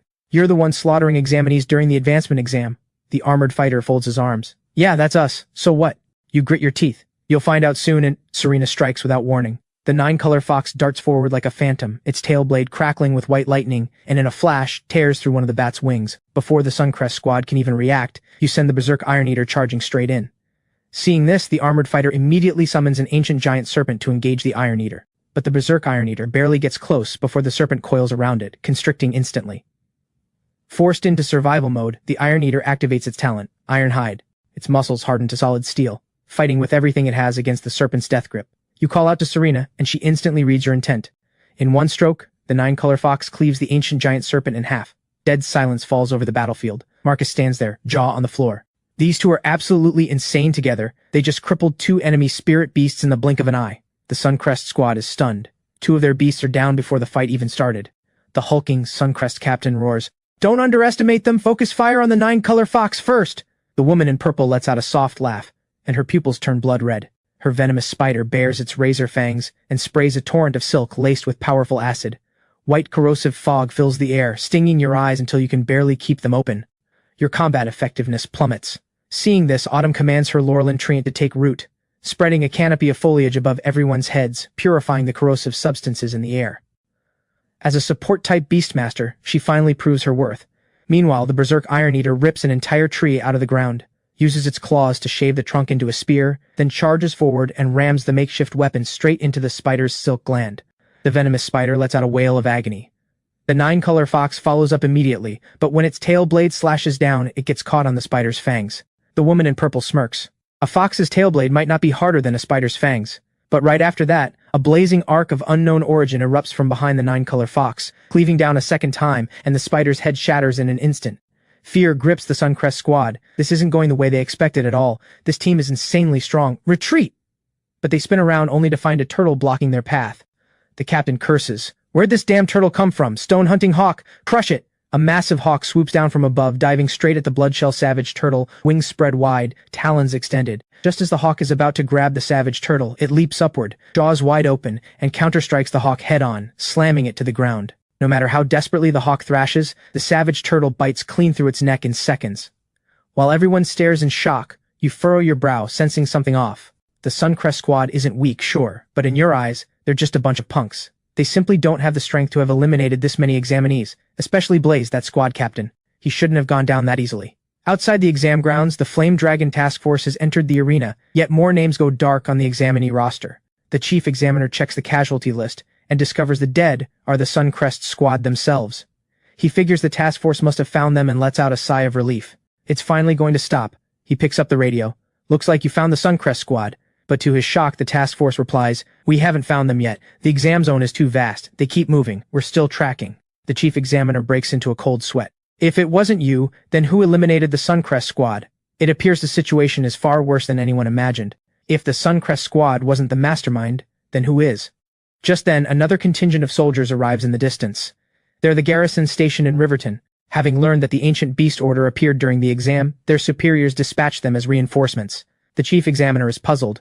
How did you get the intel? The camp commander explains, "Someone provided us with an anonymous tip. We reported it up the chain. Command took it seriously, so they sent us right away."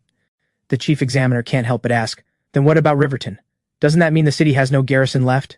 The camp commander's face drains of color. Could this be a diversion? Suddenly, a massive explosion thunders from the direction of Riverton. No, it's a trap. Seeing this, the chief examiner immediately evacuates the parents outside. Everyone finds shelter now. Meanwhile, inside the exam, you hear the explosion and look toward Riverton. Something is very wrong. Your brow tightens. You turn to your team and say, "Whoever's behind the killings, our priority right now is finishing off this squad." At that exact moment, the woman in purple charges at Serena with a dagger. Serena is about to counter, but you step in front of Serena and kick the woman over 40 feet back. The armored fighter sees this and charges in too. This time you hold nothing back. Immense power gathers into your fist and you smash it square into his face. He launches backward like a missile. Everyone is once again stunned. Is this really a Beastmaster? Even a Tier 1 warrior might not hit that hard. The remaining Suncrest members abandon the fight and bolt for their lives, only to find the Bloodshell Savage Turtle barreling after them like a war machine. But even faster is the 9-color fox. Its tail blade flashes once, and the fleeing squad members drop, heads separated from bodies. The scene falls utterly silent. The Suncrest squad is wiped out. Your wristband screen now shows only 2 teams surviving, yours and Damien's. By the advancement exam's admission criteria, you've been accepted. Marcus rubs his eyes. We actually made it into the Grand Beast Academy. Autumn steps forward to express her gratitude, but the words barely leave her mouth when several dark figures come sprinting through the trees toward you. You recognize them instantly. It's the Flame Dragon Task Force. You've passed the advancement exam. Evacuate the exam zone immediately, but do not return to Riverton. You can't help but ask, why? Has something happened? The task force officer looks at you. Riverton is under attack. Wait until it's over and the city is safe before going back. Your mind goes blank. Your father is still lying in a Riverton hospital. You summon the Berserk Iron Eater and race out of the exam zone, desperate to reach your parents. By now you understand. Everything has been a long-planned operation. The moment you learn about Riverton, you think of your father still in the hospital. Not a second to waste. You ride the berserk Iron Eater toward the city. On the way you try calling your parents but no one picks up. Clearly, Riverton's order has completely collapsed. The moment you enter the city, it's total chaos.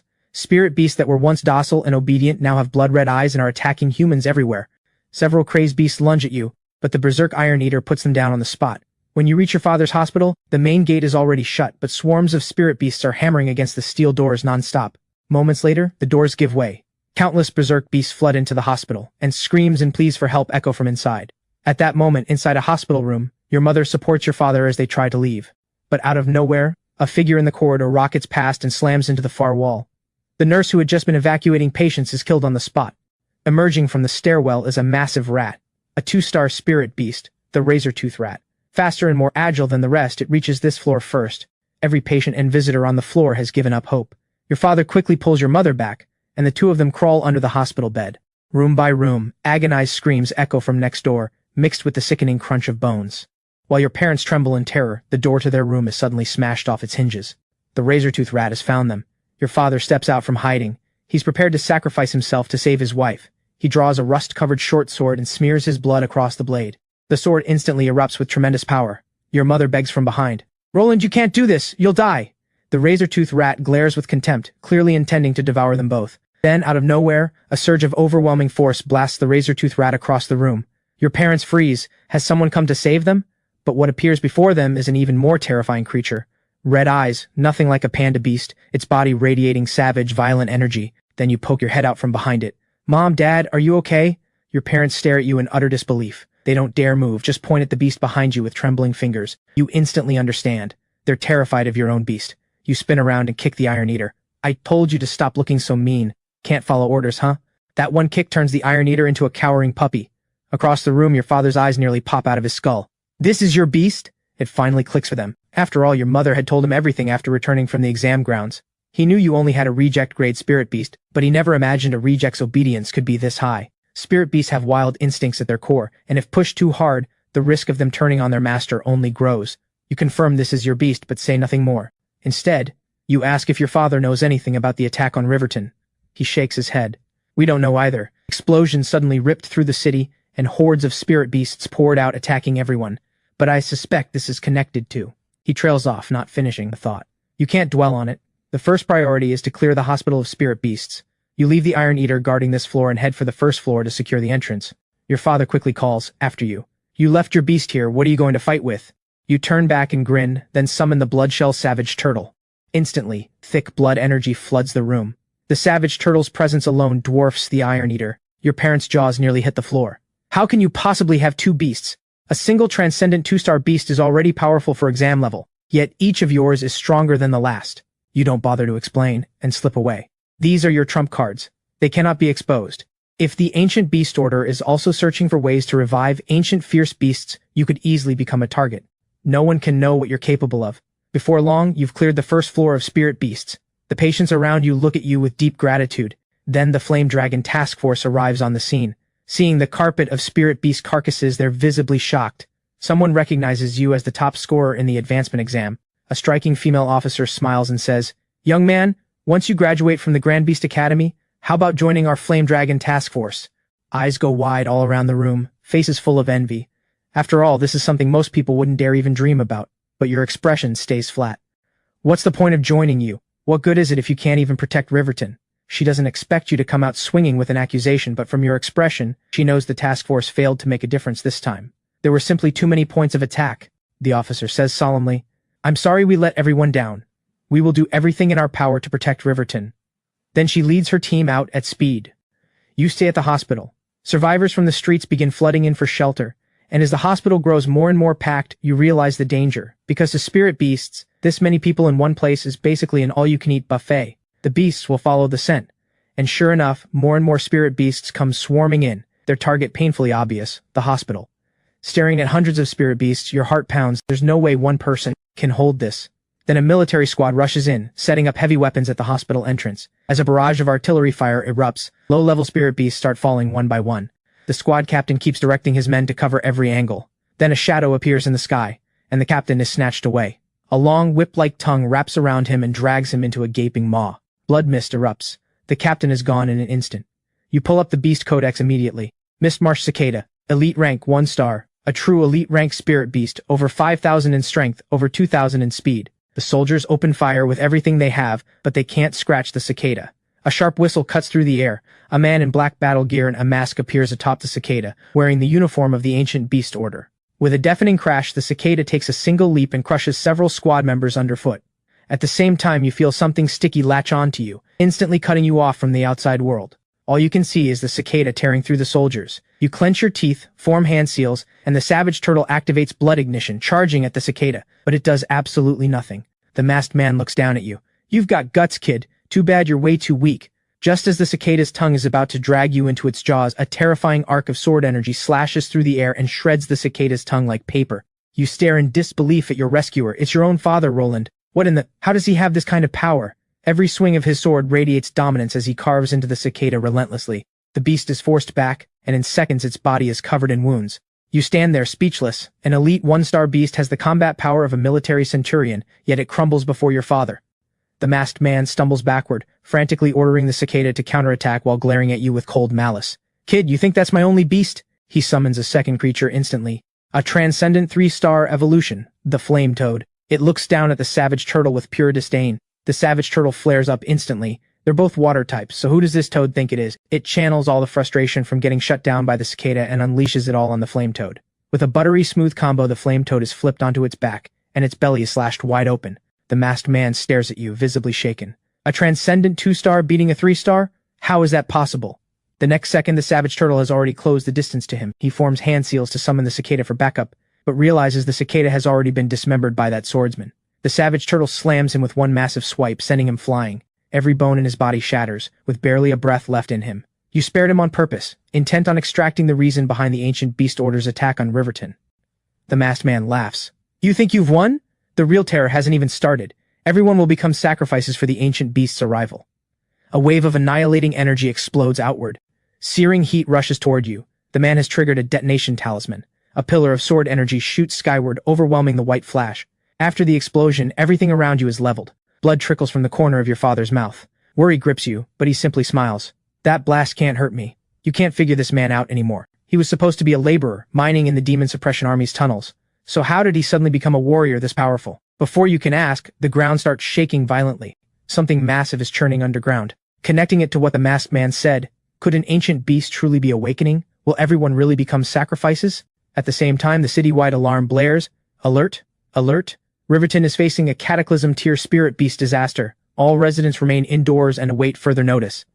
A cataclysm-tier spirit beast? In all of Spirit River Province, the people who can stand against that kind of threat can be counted on one hand. Is Riverton truly done for? Your father's expression turns grave. Stay at the hospital and protect your mother. I'm going to check it out. And with that, he vanishes. With no other choice, you take up your post at the hospital entrance. Moments later, something erupts from the earth. It's a colossal ancient tree, and dangling from its trunk are the citizens of Riverton. Their faces are ghostly white, their bodies shriveled and drained.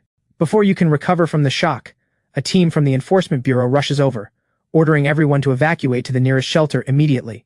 But when you glance back, a terrifying pillar of sword light rockets skyward and collides with the massive cataclysm-tier ancient tree.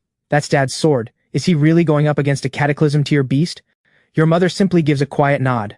Once your father makes up his mind, nothing changes it. We just need to stay safe in the shelter. Leave the rest to him. To better protect your mother going forward, you decide to enter the Ancient Ring Arena and level up. You open the panel and select the 2-star mission in the Shadow Wolf Zone. Kill 30 Shadow Wolves. You summon both beasts. The Savage Turtle takes point while the Iron Eater covers your back. After all, Shadow Wolves fight in packs. To temper the Iron Eater, you send it to solo 7 or 8 wolves at once, while the Savage Turtle stands guard nearby. By the 15th kill, the Iron Eater runs out of stamina and crashes to the ground. The Savage Turtle finishes off the remaining wolves. Mission complete. You earn not only Atavism Elixir and Assimilation charges, but also discover the Spirit Beast stat rewards are separate from your own. Your strength increases by 10, reaching a staggering 160%. Stronger than most. Having cleared the 2-star ring, the arena unlocks a higher tier, Legendary difficulty. The reward is the Legendary grade Atavism Elixir, the exact material the Savage Turtle needs to rank up. The dungeon also contains talent skills and equipment. You grit your teeth and spend 1 million on the entry pass. The moment you step inside, you find yourself in a scorching desert. 2 quests pop up simultaneously. Quest 1, kill 50 transcendent 2-star rock crystal demon scorpions. Quest 2, Kill the elite rank rock crystal scorpion queen. After scouting, you locate the swarm. In no time, the savage turtle tears through 60 demon scorpions. Then the enraged scorpion queen comes hunting for you, locking on instantly. Even with the savage turtle activating blood ignition at full power, it gets flipped in a heartbeat. No wonder the 50 scorpions felt so easy. The real nightmare is Quest 2. A system prompt pops up. Elite rank fierce beast detected. Activate mercenary beasts. No time to read the manual, you hit activate. Turns out this feature lets you use spirit beasts you've killed in the ancient realm as hired muscle. The number of mercenary beasts equals your total kills. With thousands of blazing arrow tigers and force tigers, taking down the scorpion queen should be a cakewalk. But then you realize this scam of a system is at it again. Summoning mercenary beasts costs money, 1 million per summon, and they only last 10 minutes. If a mercenary beast dies in battle, the next one takes its place. In other words, as long as you have enough beasts and they die fast enough, you can cycle through your entire army in 10 minutes, a rotating assault. You don't hesitate. You deploy the beast swarm tactic, dropping 3 million to summon 3 blazing arrow tigers at once for attrition. After burning through over 1,000 tigers, the rock crystal scorpion queen finally collapses from exhaustion. The savage turtle and the iron eater seize the opening. 3 minutes later, the quest is complete. Both beasts gain a moderate stat boost, and your strength hits 180, completely surpassing a tier 2 warrior. You also pick up a beast skill tome, Blazing Rock Armor, a defensive skill designed for beasts with armored shells. It fuses the beast's internal fire with its outer shell, forming a layer of superheated rock armor that massively boosts defense and inflicts burn damage on contact. The moment you see this, excitement surges through you. This is practically custom-made for the savage turtle. Then you check the Quest 2 reward, the Scorched Tail Blade, a weapon forged from the Scorpion Queen's own tail, equipable only by beasts. After a moment's thought, you assign it to the savage turtle. You then challenge the legendary dungeon again. After another hard-fought clear, every reward is the same, except Quest 2's random equipment drop is another Scorched Tail Blade. This time you toss it to the Iron Eater. After exiting the ancient realm, you hear shouting. Your mother is pointing ahead, furious. Why won't you give us supplies? The person on the other side is from Riverton's Logistics Bureau, and it turns out to be your ex-girlfriend, Mira. Blame your son Kai. Even if you beg till you're blue in the face, I'm not giving supplies to bottom feeders like you. Her words spark outrage among the crowd, but no one dares challenge the Logistics Bureau. Mira hands a pile of supplies to her own mother. The woman immediately throws a smug look at your mother. My daughter never gives me trouble. She got recruited by the Logistics Bureau before even graduating. Envious glances come from all around. Someone sucks up. What a golden child. You'll be living the easy life for the rest of your days. Your mother clenches her fists in anger and snatches a few supply packs. The muscular men handing out supplies immediately grab your mother's arms, and Pearl swings a slap straight at her. You step in, shielding your mother. Mira is about to scold whoever dared to interfere, then sees your face. Kai, you're alive? Her voice cracks with shock. She had been eliminated early in the exam but knew this year's advancement exam was a meat grinder. She was sure you were dead, but here you are. Without a word, you slap Mira off her feet. Holt, the brawny man beside her, sees this and instantly unleashes a wave of powerful energy. The crowd stumbles back from the pressure. He's a tier 3 strength-type warrior. In Riverton, tier 3 puts you near the top. That mother and son are done for, the crowd murmurs. Holt's voice rings out. I'll give you one chance. Leave this shelter, and I'll spare your lives. You actually laugh out of sheer fury. Who do you think you are? This shelter was built by the government. The supplies are government-issued. You're just a delivery boy throwing your weight around. You think you own this place? Mira watches you push back this hard and gloats. Kai's about to get wrecked. Sure enough, Holt wastes no more words and throws a punch straight at you. You take half a step back and block it clean.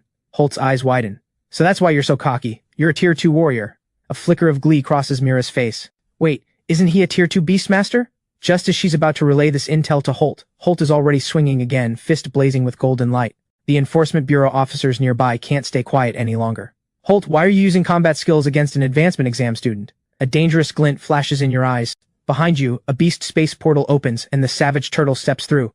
A massive scorpion tail juts from its rear. Blazing rock armor activates. Holt's fist slams into the turtle's shell. Everyone expects the turtle to be crushed, but Holt is the one who screams. The skin on his hand is seared right off. Before he can react, the massive scorpion tail whips around and swats him across the room. The moment he staggers to his feet, the razor-sharp tail hovers right at his chest. He freezes. He doesn't dare move a muscle. The entire shelter falls dead silent. This exam student just demolished a tier 3 warrior. Honestly, the most shocked person is you. After being forged in the ancient ring arena, you suddenly realize tier 3 warriors are such pushovers. Under the crushing pressure, Holt scrambles to apologize. I was wrong. I'll never do it again. You keep the scorpion tail pressed against his chest. Wrong about what exactly? You need him to confess his crimes out loud. Otherwise, assaulting a Logistics Bureau official could come back to bite you. Holt spills everything. I shouldn't have abused my position to discriminate against you. And? You press? I shouldn't have listened to Mira and her mother. I teamed up with them to bully your family. This whole thing was my fault. Only then are you satisfied.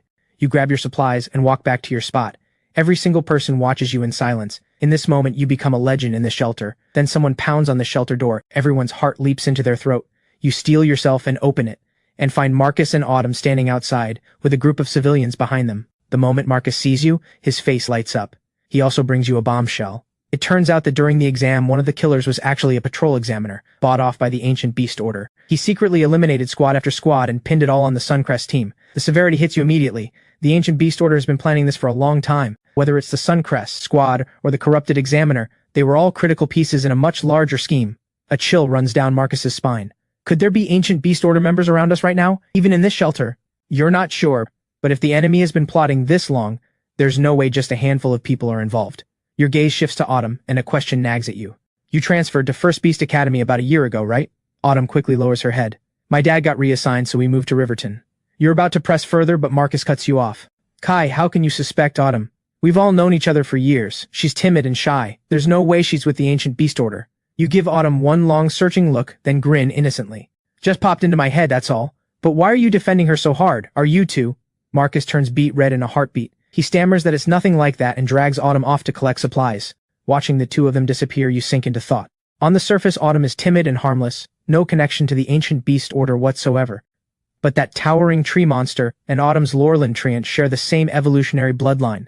The two beasts are on completely different levels, but evolution follows a traceable path. Of course, there's no solid evidence yet, so you file this away in the back of your mind.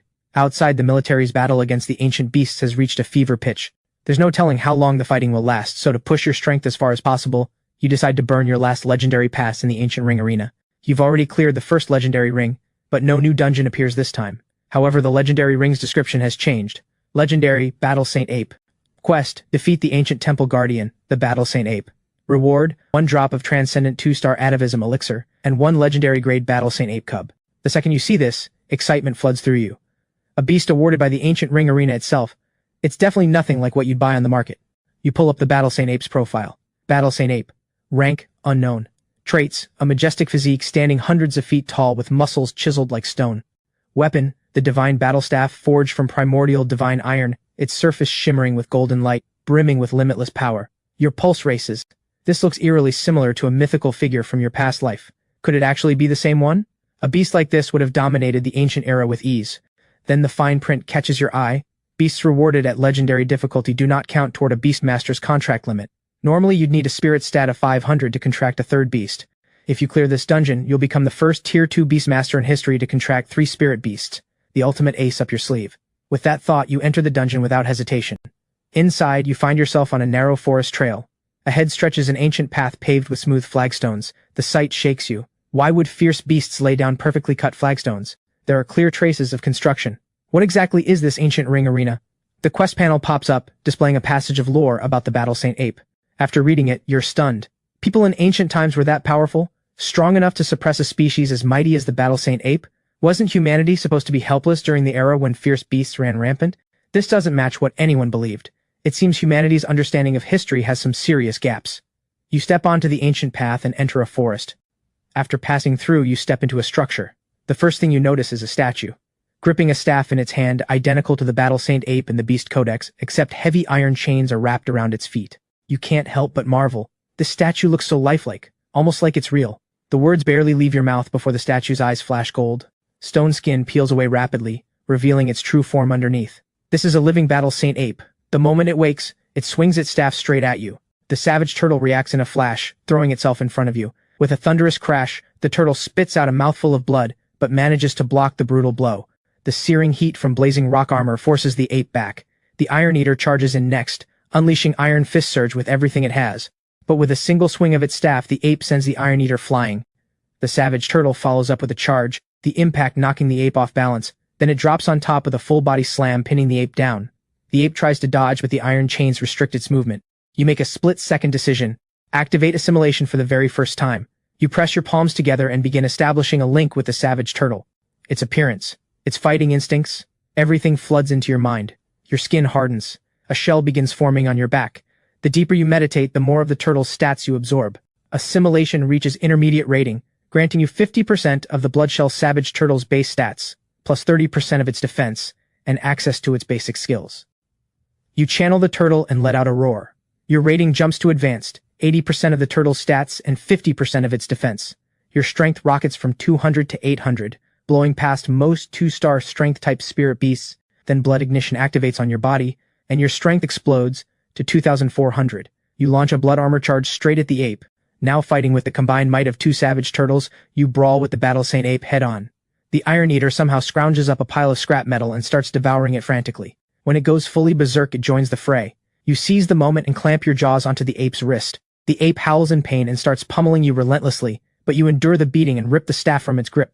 Just as your vision blurs and your scent flying, the assimilation timer runs out. You revert to human form, bruised, battered, and swollen. That was close. A few more hits and you would have died on the spot. And if you die, the challenge is over. A system prompt appears. Congratulations, advanced rated assimilation complete. Retained 10% of Bloodshell Savage Turtle base stats. Strength plus 100, 40. Speed plus 16. Spirit plus 10. Endurance plus 30. No freaking way. You knew assimilation could retain stats permanently, but you never imagined this much in one shot. Your strength jumps to 430, closing in on a tier 3 warrior. On the other side, the ape without its staff loses a massive chunk of combat power. Moments later, the savage turtle finds an opening and drives its scorpion tail in, injecting a heavy dose of fire venom. The Battle Saint ape crashes to the ground, scattering base stat drops everywhere. The system chimes. Congratulations! You have defeated 1/10,000th of the Battle Saint ape. Claim your rewards: 1 drop of Transcendent 2-star Atavism Elixir, 1 legendary grade Battle Saint ape cub. On top of that, both you and your beast receive stat boosts. Bonus: Ancient Realm Exploration progress increased by 1%. Achievement unlocked: Titan form. Reward: Ancient Earth Tier Divine Battlestaff Skill Tome. Staring at this mountain of information, you can barely contain yourself. Only now do you realize just how valuable the Ancient Ring Arena truly is. A single % of exploration yields a Warrior Skill Tome, and an Ancient Earth Tier one at that, leagues above any modern Earth Tier skill. You pull up the Transcendent 1-star Battle Saint Ape's profile. Bloodline, 100% Ancient Grade. Skills: Basic Staff Arts. Weapon: Refined Iron Staff. It hasn't yet unlocked the Divine Battle Staff's true power, but it already rivals a Mystic Tier weapon. Then its 4 core stats appear on screen, and you almost can't believe your eyes. At just Transcendent 1-star, its strength already breaks 200. This monkey is absolutely broken. You fight down the excitement and prepare to rank the ape up. You happen to have several bottles of Transcendent 1-star Atavism Elixir, but the ape requires 5, Rapid Atavism takes 6. You use all 6 without hesitation. Moments later, a burst of light flashes, and the ape's atavism is complete. Battle Saint Ape. Rank: Transcendent 2-star. Bloodline: 100% Primordial Grade. Traits: Humanoid form, tall and powerfully built, roughly 30 feet tall, with even denser muscle, bolder contours, and visibly greater raw power. It already radiates the aura of a Demon King. Advanced Staff Mastery: Endlessly versatile. Weapon: Refined Iron Staff. Innate talent: Titan form. Base size matches a grown human. Upon activating Titan form, it grows to 30 feet with all stats multiplied by 5. The 4 core stats appear next, and your eyes nearly pop out of your skull. It's only Transcendent 2-star, and its strength already exceeds 1,000. And once Titan form kicks in, that number blows past 5,000. When a monkey knows Kung Fu, not even the gods can stop him. It instantly becomes the strongest beast in your arsenal. When your eyes open back in the real world, only a few minutes have passed. You find your mother and tell her you want to go out and help. Before you can even finish, she shuts you down. You're too young. You don't have the experience. Your strength can't change the big picture. Marcus walks over. Kai, even Tier 4 powerhouses are at risk of dying out there. Tier 2 beastmasters like us don't stand a chance. Autumn joins in, urging you to stay. But your mind is made up. Your father is still out there. You might not be able to turn the tide, but you sure as hell aren't hiding in here. Other beastmasters contract spirit beasts. You just contracted Sun Wukong. Officially, it's known as the Great Ancient Fierce Beast, the Battle Saint Ape, but it's a dead ringer for the Monkey King himself. So the first thing you do after forming the contract is push its atavism to Transcendent 2-star, ready to unleash it on the battlefield, but your mother remains adamant. When the nation is in peril, every person has a duty. Everyone fights tooth and nail to pass the advancement exam and grow stronger. Isn't that so we can fight for humanity's survival? These words move the Enforcement Bureau officers deeply. One of them steps forward, clearly impressed. Go ahead, we'll take care of things here. Your mother will be absolutely safe inside this shelter. You see genuine respect in his eyes. You leave the Bloodshell Savage Turtle behind to guard your mother and charge toward the ravaged city without looking back. Marcus is right on your heels. The moment you step outside, you spot the Cataclysm Tier tree demon at the city center, its entire trunk glowing blood red, its branches draped with citizens drained completely dry. Marcus is horrified. The official count puts the victims at 70,000, but the bodies hanging from the branches alone far exceed that number. No wonder they say a Cataclysm Tier ancient beast is unstoppable. Suddenly, movement in the distance catches your eye. A group of white-robed figures is herding civilians into an open area. The tree demon's branches sweep down instantly, draining every last drop of their blood in seconds. Your eyes burn with fury. This is the evil ancient beast order. You tail them quietly, looking for a chance to save the civilians. Along the way, the blonde thug asks the young man leading them, "Boss, can we really pull this off this time?" The key to reviving the ancient beasts is activating their bloodline. The more people we sacrifice, the higher the chance of activation. The ringleader flashes a cruel grin. They barge into a building and drag out every civilian inside. Anyone who resists is killed on the spot. When one of the heavy-set members moves to a separate room to do the same, you have the Iron Eater ambush and take him out. The ringleader senses it and charges over immediately, his gauntlets blazing with energy. This is a brawler, a class only Tier 4 warriors can unlock. He swings straight at the Iron Eater, but it's already dodged. What meets the brawler instead is a massive staff swinging straight at his skull. He barely blocks it, and when he sees what hit him, his blood runs cold. A furry face with sharp features, dressed in humanoid fashion, yet radiating ancient beast savagery. He's completely thrown off. He throws a probing strike at the ape anyway. The battle saint ape weaves like a phantom, its staff snapping back with wicked precision. Moments later, the ape finds an opening and hammers the man's wrist. His guard breaks wide open. The next second, the iron staff comes crashing down on his head. The ringleader drops dead on the spot. The rest of the members are paralyzed with terror. That was one of the key leaders of the entire operation. And he just got taken out, right here. The rest try to flee, but the Iron Eater and the Battle Saint Ape cut them off. After interrogation, you learn the truth. The ancient beast order sent 7 squads, each tasked with capturing civilians for blood sacrifices to feed the tree demon, all to activate the ancient beast bloodline. When you learn they need at least 300,000 people, you and Marcus gasp in horror. They intend to blood sacrifice all of Riverton. In a fury, you wipe out every remaining ancient beast order member, calm the survivors, and set off to rescue others. But you barely take 2 steps before running into injured teachers from other schools. You ask about the situation in the city. The rampaging spirit beasts have just been brought under control, but the ancient beast order is still sacrificing civilians. You want to join them in defending Riverton, but they flatly refuse. In the future, your strength will be welcome. I won't stand in your way, but right now, the enemy is beyond your level. A female class-changed warrior says gently. The other teachers echo the warning. Then screams erupt nearby, and the teachers sprint toward the sound. You follow at a distance. Inside a collapsed housing block, civilians are being herded forward by 3 demon wolves. The one controlling them is a wanted professional wolf hunter. His thugs all call him the Wolf Master. School teachers, coming to play hero? He doesn't take them seriously at all. Protecting Riverton is our duty as Beast Masters. Garrett's expression is dead serious. What a coincidence, the Wolf Master sneers. Destroying Riverton is ours. The words barely leave his mouth before the 3 demon wolves close in on Garrett's beasts. The pressure mounts instantly. The other 2 teachers step up to share the load, but the Wolf Master simply waves his hand. 2 transcendent 3-star demon wolves charge straight at them. The female warrior, Vera, engages with her spear arts, but the wolf is blindingly fast. It clamps down on the spear shaft, yanks her off her feet, then drives its claws straight at her eyes. At the critical moment, the elementalist is also knocked down by a wolf. Garrett is about to rush in to help, when another beast space opens behind the Wolf Master. A towering wolf's head emerges, its overwhelming pressure crushing everyone. The instant it appears, it lunges at the 2 spirit beasts, pinning the bull demon underfoot with a single swipe, then crushing half the giant ape's body in its jaws. Garrett stares in utter disbelief. An elite 1-star Shadowfang warwolf. Its power can steamroll everything at its rank and beyond. The ancient beast order members cheer wildly. Meanwhile, Vera can barely hold on. Cracks are spreading across her defensive wall. Then from behind comes a thunderous roar. A lazy pig comes barreling straight at the demon wolf, and despite its tiny body, sends the wolf flying several meters. Vera scrambles to her feet and looks back. It's you and Marcus. In that split second, the wolf spots her exposed back. Its claws rip through Vera's armor. Just as the wolf moves in to finish her off, a crimson scorpion tail whips through the air, its barbed tip piercing straight into the wolf's eye. A torrent of fire pours in. The demon wolf collapses, barely clinging to life. Every eye locks onto the Iron Eater's scorpion tail. A transcendent 2-star, just one shot a 3-star. Garrett can't believe it. He knew you had incredible talent, but because your family couldn't afford better, you ended up with a reject-grade spirit beast. Yet this reject is absurdly overpowered. Across the field, the Wolf Master's heart bleeds. He may be a Tier 4 Beast Master, but raising a transcendent 3-star demon wolf still cost him heavily. And that wolf was his reserve, nearly ready for elite promotion. At his command, every remaining Ancient Beast Order member charges at you and Marcus. Vera, even with a mangled arm, throws herself in front of you both. Vera, let me borrow your weapon. System, learning Divine Battle Staff technique. You take the spear from her hand. Finally, this warrior skill tome is put to use. Learning complete. First tier mastery achieved. A vast ocean of staff combat knowledge and technique floods your mind.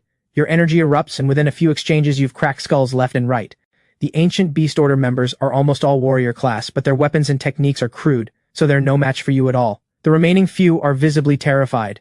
Then a warrior wielding a massive battle axe steps forward. He towers over everyone else, and that axe is clearly no ordinary weapon. He enters the fight by killing the teacher in front of him in a single blow. Everyone's face goes white. That teacher and Garrett were the pillars of this squad. Now there's no way out. Run! Don't look back! Leave this to us! Vera shouts, face pale as a ghost. We teachers are still standing. How can we let students fight and die in our place? Your nose stings with emotion. The Ancient Beast Order treats their own people as livestock to sacrifice to the ancient tree, yet these teachers are willing to give their lives for their students. Thank you for protecting me, but we're not greenhouse flowers. You prepare to unleash everything you've got. Relax, Marcus whispers to Vera. Kai just wiped out an entire squad by himself. The Wolfmaster sees you approaching and breaks into a twisted grin, sending the Axe Warrior straight at you. You channel all your power through your core. The staff in your hand strikes like lightning. The shockwave so powerful it knocks the axe clean out of his right hand. You seize the opening and strike his wrist. His right hand shatters on impact. The agony breaks his focus completely. You flip the spear point forward and drive it straight through his skull. Dead silence. A freshly graduated Beastmaster just killed 3 warriors. But only you know the truth. 450 points of strength can't overpower them head-on. It's your technique mastery that multiplies each strike, doubling the actual impact, allowing you to take them down so fast. Watching his men fall one after another, the Wolfmaster can't sit still any longer. You're dead, kid. The Shadowfang Warwolf wheels around and charges straight at you. Your beast space rips open behind you and a massive staff thrusts out, forcing the Warwolf back on the spot. At the same time, a gleaming golden beast steps out.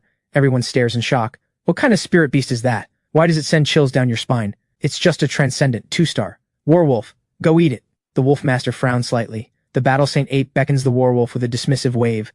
The wolf bares its fangs and lunges.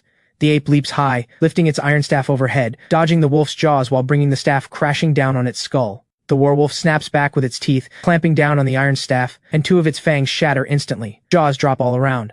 A transcendent 2-star is actually going toe-to-toe with an elite rank beast. With a single thought from you, the Battle Saint Ape roars at the sky. Golden light blazes across its body as it surges to 30 feet tall. Its aura explodes 5-fold. Titan form activated. The crowd is horrified.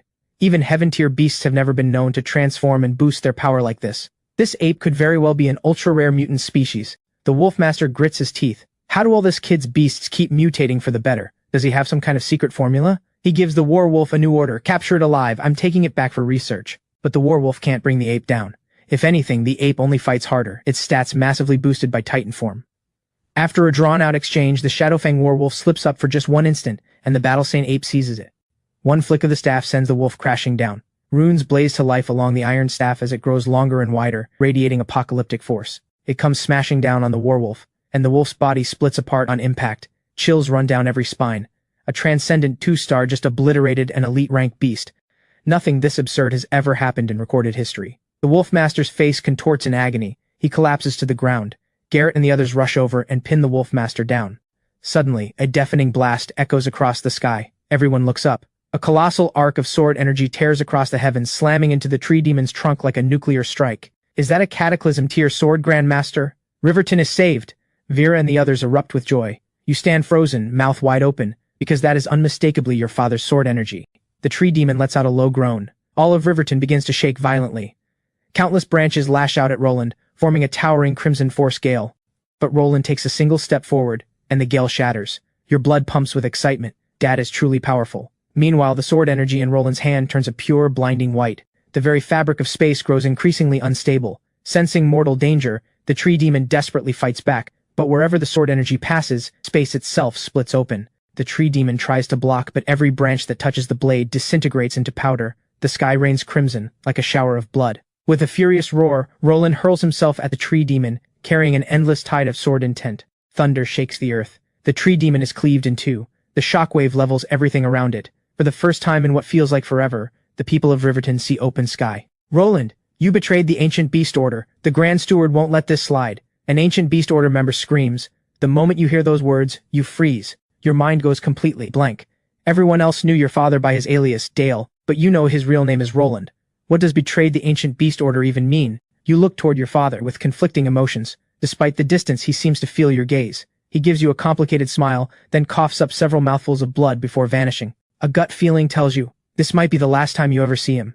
The Ancient Beast Order begins to retreat, the disaster subsides, the military and the Enforcement Bureau start rescuing civilians. But you head straight back to the shelter to find your mother, desperate to know the truth about your father. What she tells you is a bombshell. She is the daughter of the most powerful man in Clearwater Province, commanding status and resources beyond anyone's reach. Yet she never cared for the flattery of ordinary people. Instead, she set her sights on you, a nobody with nothing. She made a point of sitting next to you on the way to school, even leaned in close to your ear, and drew out a secret buried deep in your heart. After the ancient beast order retreats and the chaos fades, you rush to find your mother to ask about Roland's true identity. What she reveals shakes you to the core. It's tied to your own origins. Your birth mother, Yara, was once a famous beauty who had been caught in a love triangle with Roland and General Long. Although she ultimately married General Long and gave birth to you, when the ancient beast order kidnapped you and your mother, it was Roland who came to the rescue first. He joined the ancient beast order solely to save you. What happened after that remains unclear. One night he showed up at your mother's doorstep carrying you in his arms. But he did once say that your birth mother might still be alive. As for your birth parents, you don't really have feelings for them. Your bond with your adoptive parents runs far deeper. But hearing that your birth mother may be imprisoned by the ancient beast order stirs something you can't explain. Your mother hands you a slip of paper. This is the contact information for one of Roland's friends. He can look after your day-to-day needs. From now on, you'll be on your own. You beg her to come with you. But she just shakes her head. I need to stay here and wait for your father, otherwise he'll worry. When you insist you're concerned for her safety, she gathers a spark of energy at her fingertip, makes one casual swipe, and slices clean through a concrete wall. Watching the building crumble, you're stunned speechless. Then she pulls you into a tight embrace. There's so much you don't understand yet. Yara didn't abandon you on purpose. I had no choice but to hide my strength, and even General Long might not be as bad as you think. We wanted to let you live a normal life, but too many people have already noticed how extraordinary you are, so you have no choice but to walk this path. Once you're in the game, the only way out is to fight through it. You're shaken by your mother's hidden power. But what is this game she's talking about? If even someone this strong can't shield you, it seems you really do need to see what's out there. A few days later, the school holds a graduation ceremony. Many students had stayed behind at the exam site and were lucky enough to escape Riverton's disaster. The principal announces that the advancement exam quota has been expanded to 30 spots. The entire student body erupts with excitement. After all, in previous years, all 3 middle schools combined didn't get that many spots. When you hear this, something clicks. You look around, then quietly lower your head. Marcus beside you senses something is off too, because exactly 30 people survived the exam. The survival rate is the lowest in history. No wonder the policy is so generous. Just as Marcus is about to say this out loud, you grab his arm in time. Everyone is caught up in the celebration. That's probably exactly why the authorities set it up this way. After the ceremony, you and Marcus are called to the principal's office. The moment you walk in, the principal commends you for your actions. After all, you two stopped the Wolfmaster's human sacrifice operation. Then he fixes you with a grave stare. Take the fact that you killed an ancient beast order elite to the grave. If word gets out, they will come for you. He then leads you into a hidden passageway, which opens into a deep underground corridor. This is the school's secret vault, lined with spirit beast skill tomes and equipment. Marcus's eyes light up instantly. All of this is for us? The principal looks like he wants to smack him. Don't flatter yourself. The school isn't as rich as your family. You each get to pick one item. After a dizzying selection process, Marcus grabs an Earth Attribute Beast skill tome, while you pick up a staff made of some unknown material. After all, when you assimilate with the Battle Saint Ape in the future, you'll need a proper weapon. The principal's face turns green, because that staff is the vault's crown jewel, a top-tier Earth-tier weapon. But a promise is a promise, so he reluctantly parts with it. A few days later, the bus to Clearwater Province departs. The Flame Dragon Task Force provides escort along the route. Some show-offs refuse to ride with everyone else and follow behind in their private cars, figuring it safer that way. But just as the bus is about to leave, Serena walks straight on board. Every jaw drops. Princess Serena is riding the bus with commoners, but she doesn't spare anyone a glance. She walks straight to your row and takes the window seat. Your row instantly becomes the center of attention. Marcus is curious. Serena, why didn't you take your own car? You tease, is it because you wanted to sit with me? Gave up a comfy ride just for that? But your grin freezes mid-laugh because Serena is staring straight at you and slowly leaning closer. She doesn't stop until your faces are less than 8 inches apart. Just when you're starting to crack under the closeness, Serena leans into your ear. You can even feel her nose brush against your earlobe. Then a whisper, barely audible. I heard you killed a Tier 4 Beastmaster from the Ancient Beast Order. Your heart clenches. The principal and the teachers warned you multiple times, never let this leak. You turn your head slightly toward Serena, but the distance is so small that your lips accidentally graze her cheek. A faint blush instantly spreads across Serena's face, and she nervously pulls back. A murderous glare shoots your way. No time to apologize, you scramble to change the subject. Serena, you're joking again. How could I possibly kill a Tier 4 Beastmaster? You know how strong elite rank beasts are. Which student here could beat something like that? Serena's eyes flicker, and she shoots you a look that screams, do you really think I buy that? Meanwhile, the students in the back rows are losing their minds. What were those two just doing? From the back, it looked like Serena kissed Kai, and then Kai kissed her back. When did these two become a thing? A nobody like Kai scored way above his league. She's the governor of Clearwater Province's daughter. Countless people have tried to get close, and none of them even got past the front door. Looks like the only reason he passed the advancement exam is because he latched onto Serena. The jealousy is real. When the bus stops at a rest area, something unexpected happens. While the Flame Dragon Task Force is also on break, you spot the female officer you once called out, and she's animatedly acting something out for her teammates. Curious, you walk over, only to realize she's reenacting the exact scene where you scolded her. You guys should have been there. This student had this brooding look on his face, like I'd broken up with him or something. And then he dead seriously demands, "What's the point of joining you? You can't even protect Riverton." She puts on a straight face and mimics your voice. One of the male officers snaps, "Which student had the nerve? If I'd been there, I'd have taught him what the Flame Dragon Task Force is all about." Your heart is pounding now. You spin around to leave, but the female officer spots you, and a devious glint flashes in her eyes. She charges over, grabs your shirt, and yanks you in like a rag doll. You have 500 points of strength, and she handles you like it's nothing. Then she points at you and shouts, "This is the guy. He's the one who asked what we're good for, said we couldn't even protect Riverton." Your brain feels like it's about to explode. All you can do is force a smile and wave. Then a mountain of a man walks up to you. His massive frame blots out the sun. "So you're the one who called the Flame Dragon Task Force useless, said we're trash, dead weight, a waste of government resources just for show?" Hearing this, you're completely confused. You immediately look at the female officer, and she gives you the most devious smile. She embellished everything. A chill runs down your spine. What do you do now?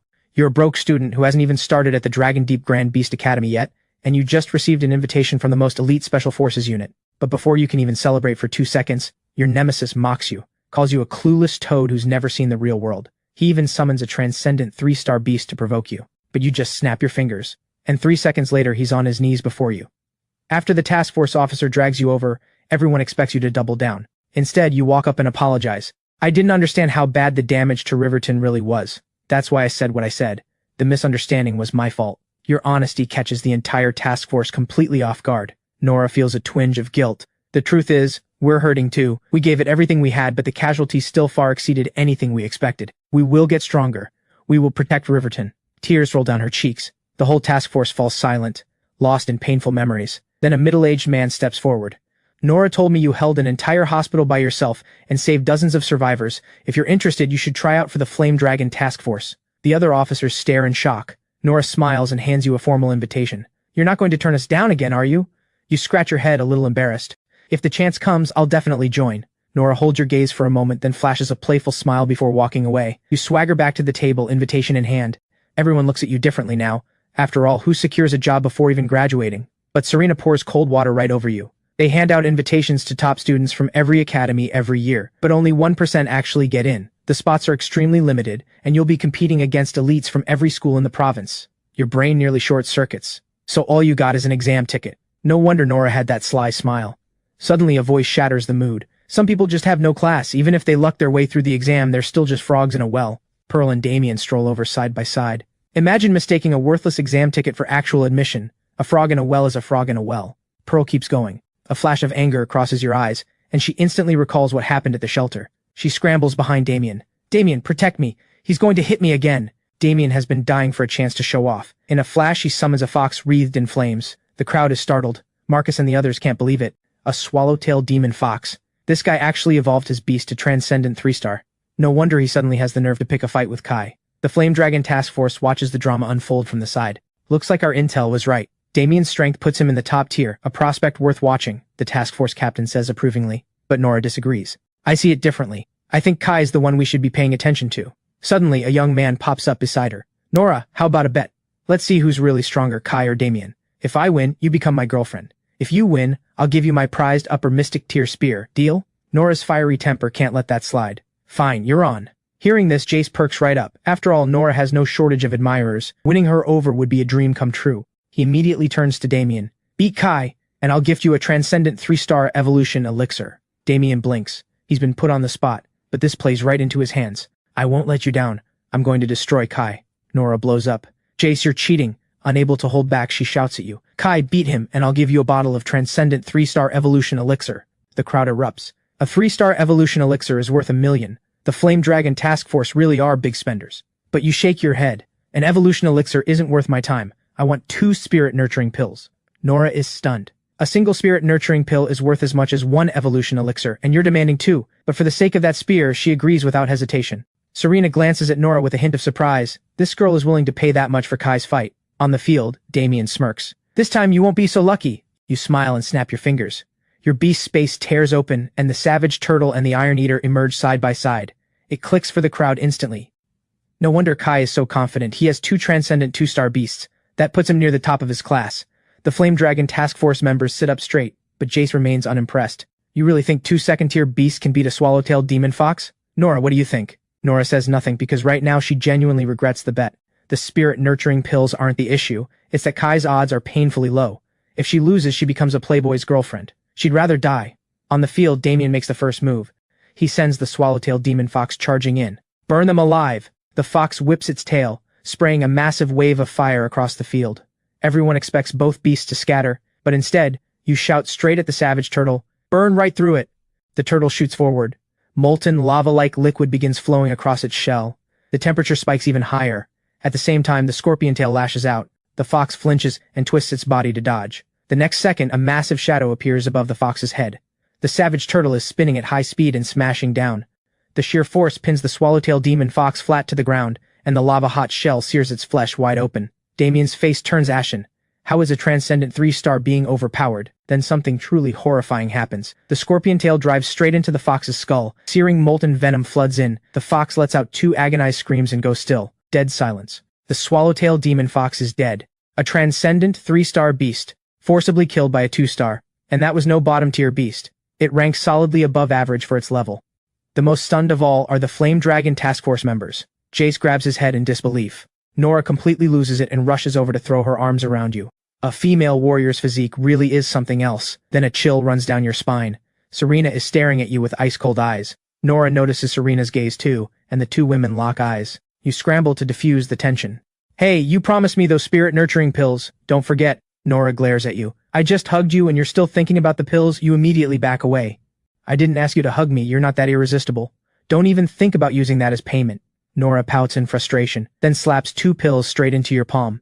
The fact that she carries items worth millions on her person like loose change, this Nora is definitely not just an ordinary officer. One of the Flame Dragon Task Force guys laughs. Clever kid, even you slip up sometimes. Latch onto Nora, our little rich girl, and you could eat pills like candy for the rest of your life. Catching the implication, you scoff. Rich? Can she outrich my Serena? Every head swivels toward you. Has he seriously landed Serena, the ultimate heiress? So he looks down on Nora as small time? This is headline news. Every male student in earshot wants to tear you apart, but you just walk away without a word of explanation. Serena frowns slightly from the side. Keep running your mouth like that, and you're the one who'll pay for it. After the convoy resumes, the group travels for 7 days and 7 nights before finally reaching Clearwater Province. Students break off into small groups to register. Behind you, Faye and Travis trail close by, standing behind Damien. The whole group glares at you with open hostility. Damien's eyes are bloodshot. This time I'll make him pay. In Clearwater Province, without connections or resources, crushing him will be as easy as stepping on an ant. After a long trek, your group finally reaches the Dragon Deep Grand Beast Academy. The front gate looms like a crouching titan, gleaming with ancient majesty under the sun. The words Dragon Deep Beast Academy radiate a deep, mystical aura. Walking inside, a massive Beastmaster statue towers at the center of the main plaza.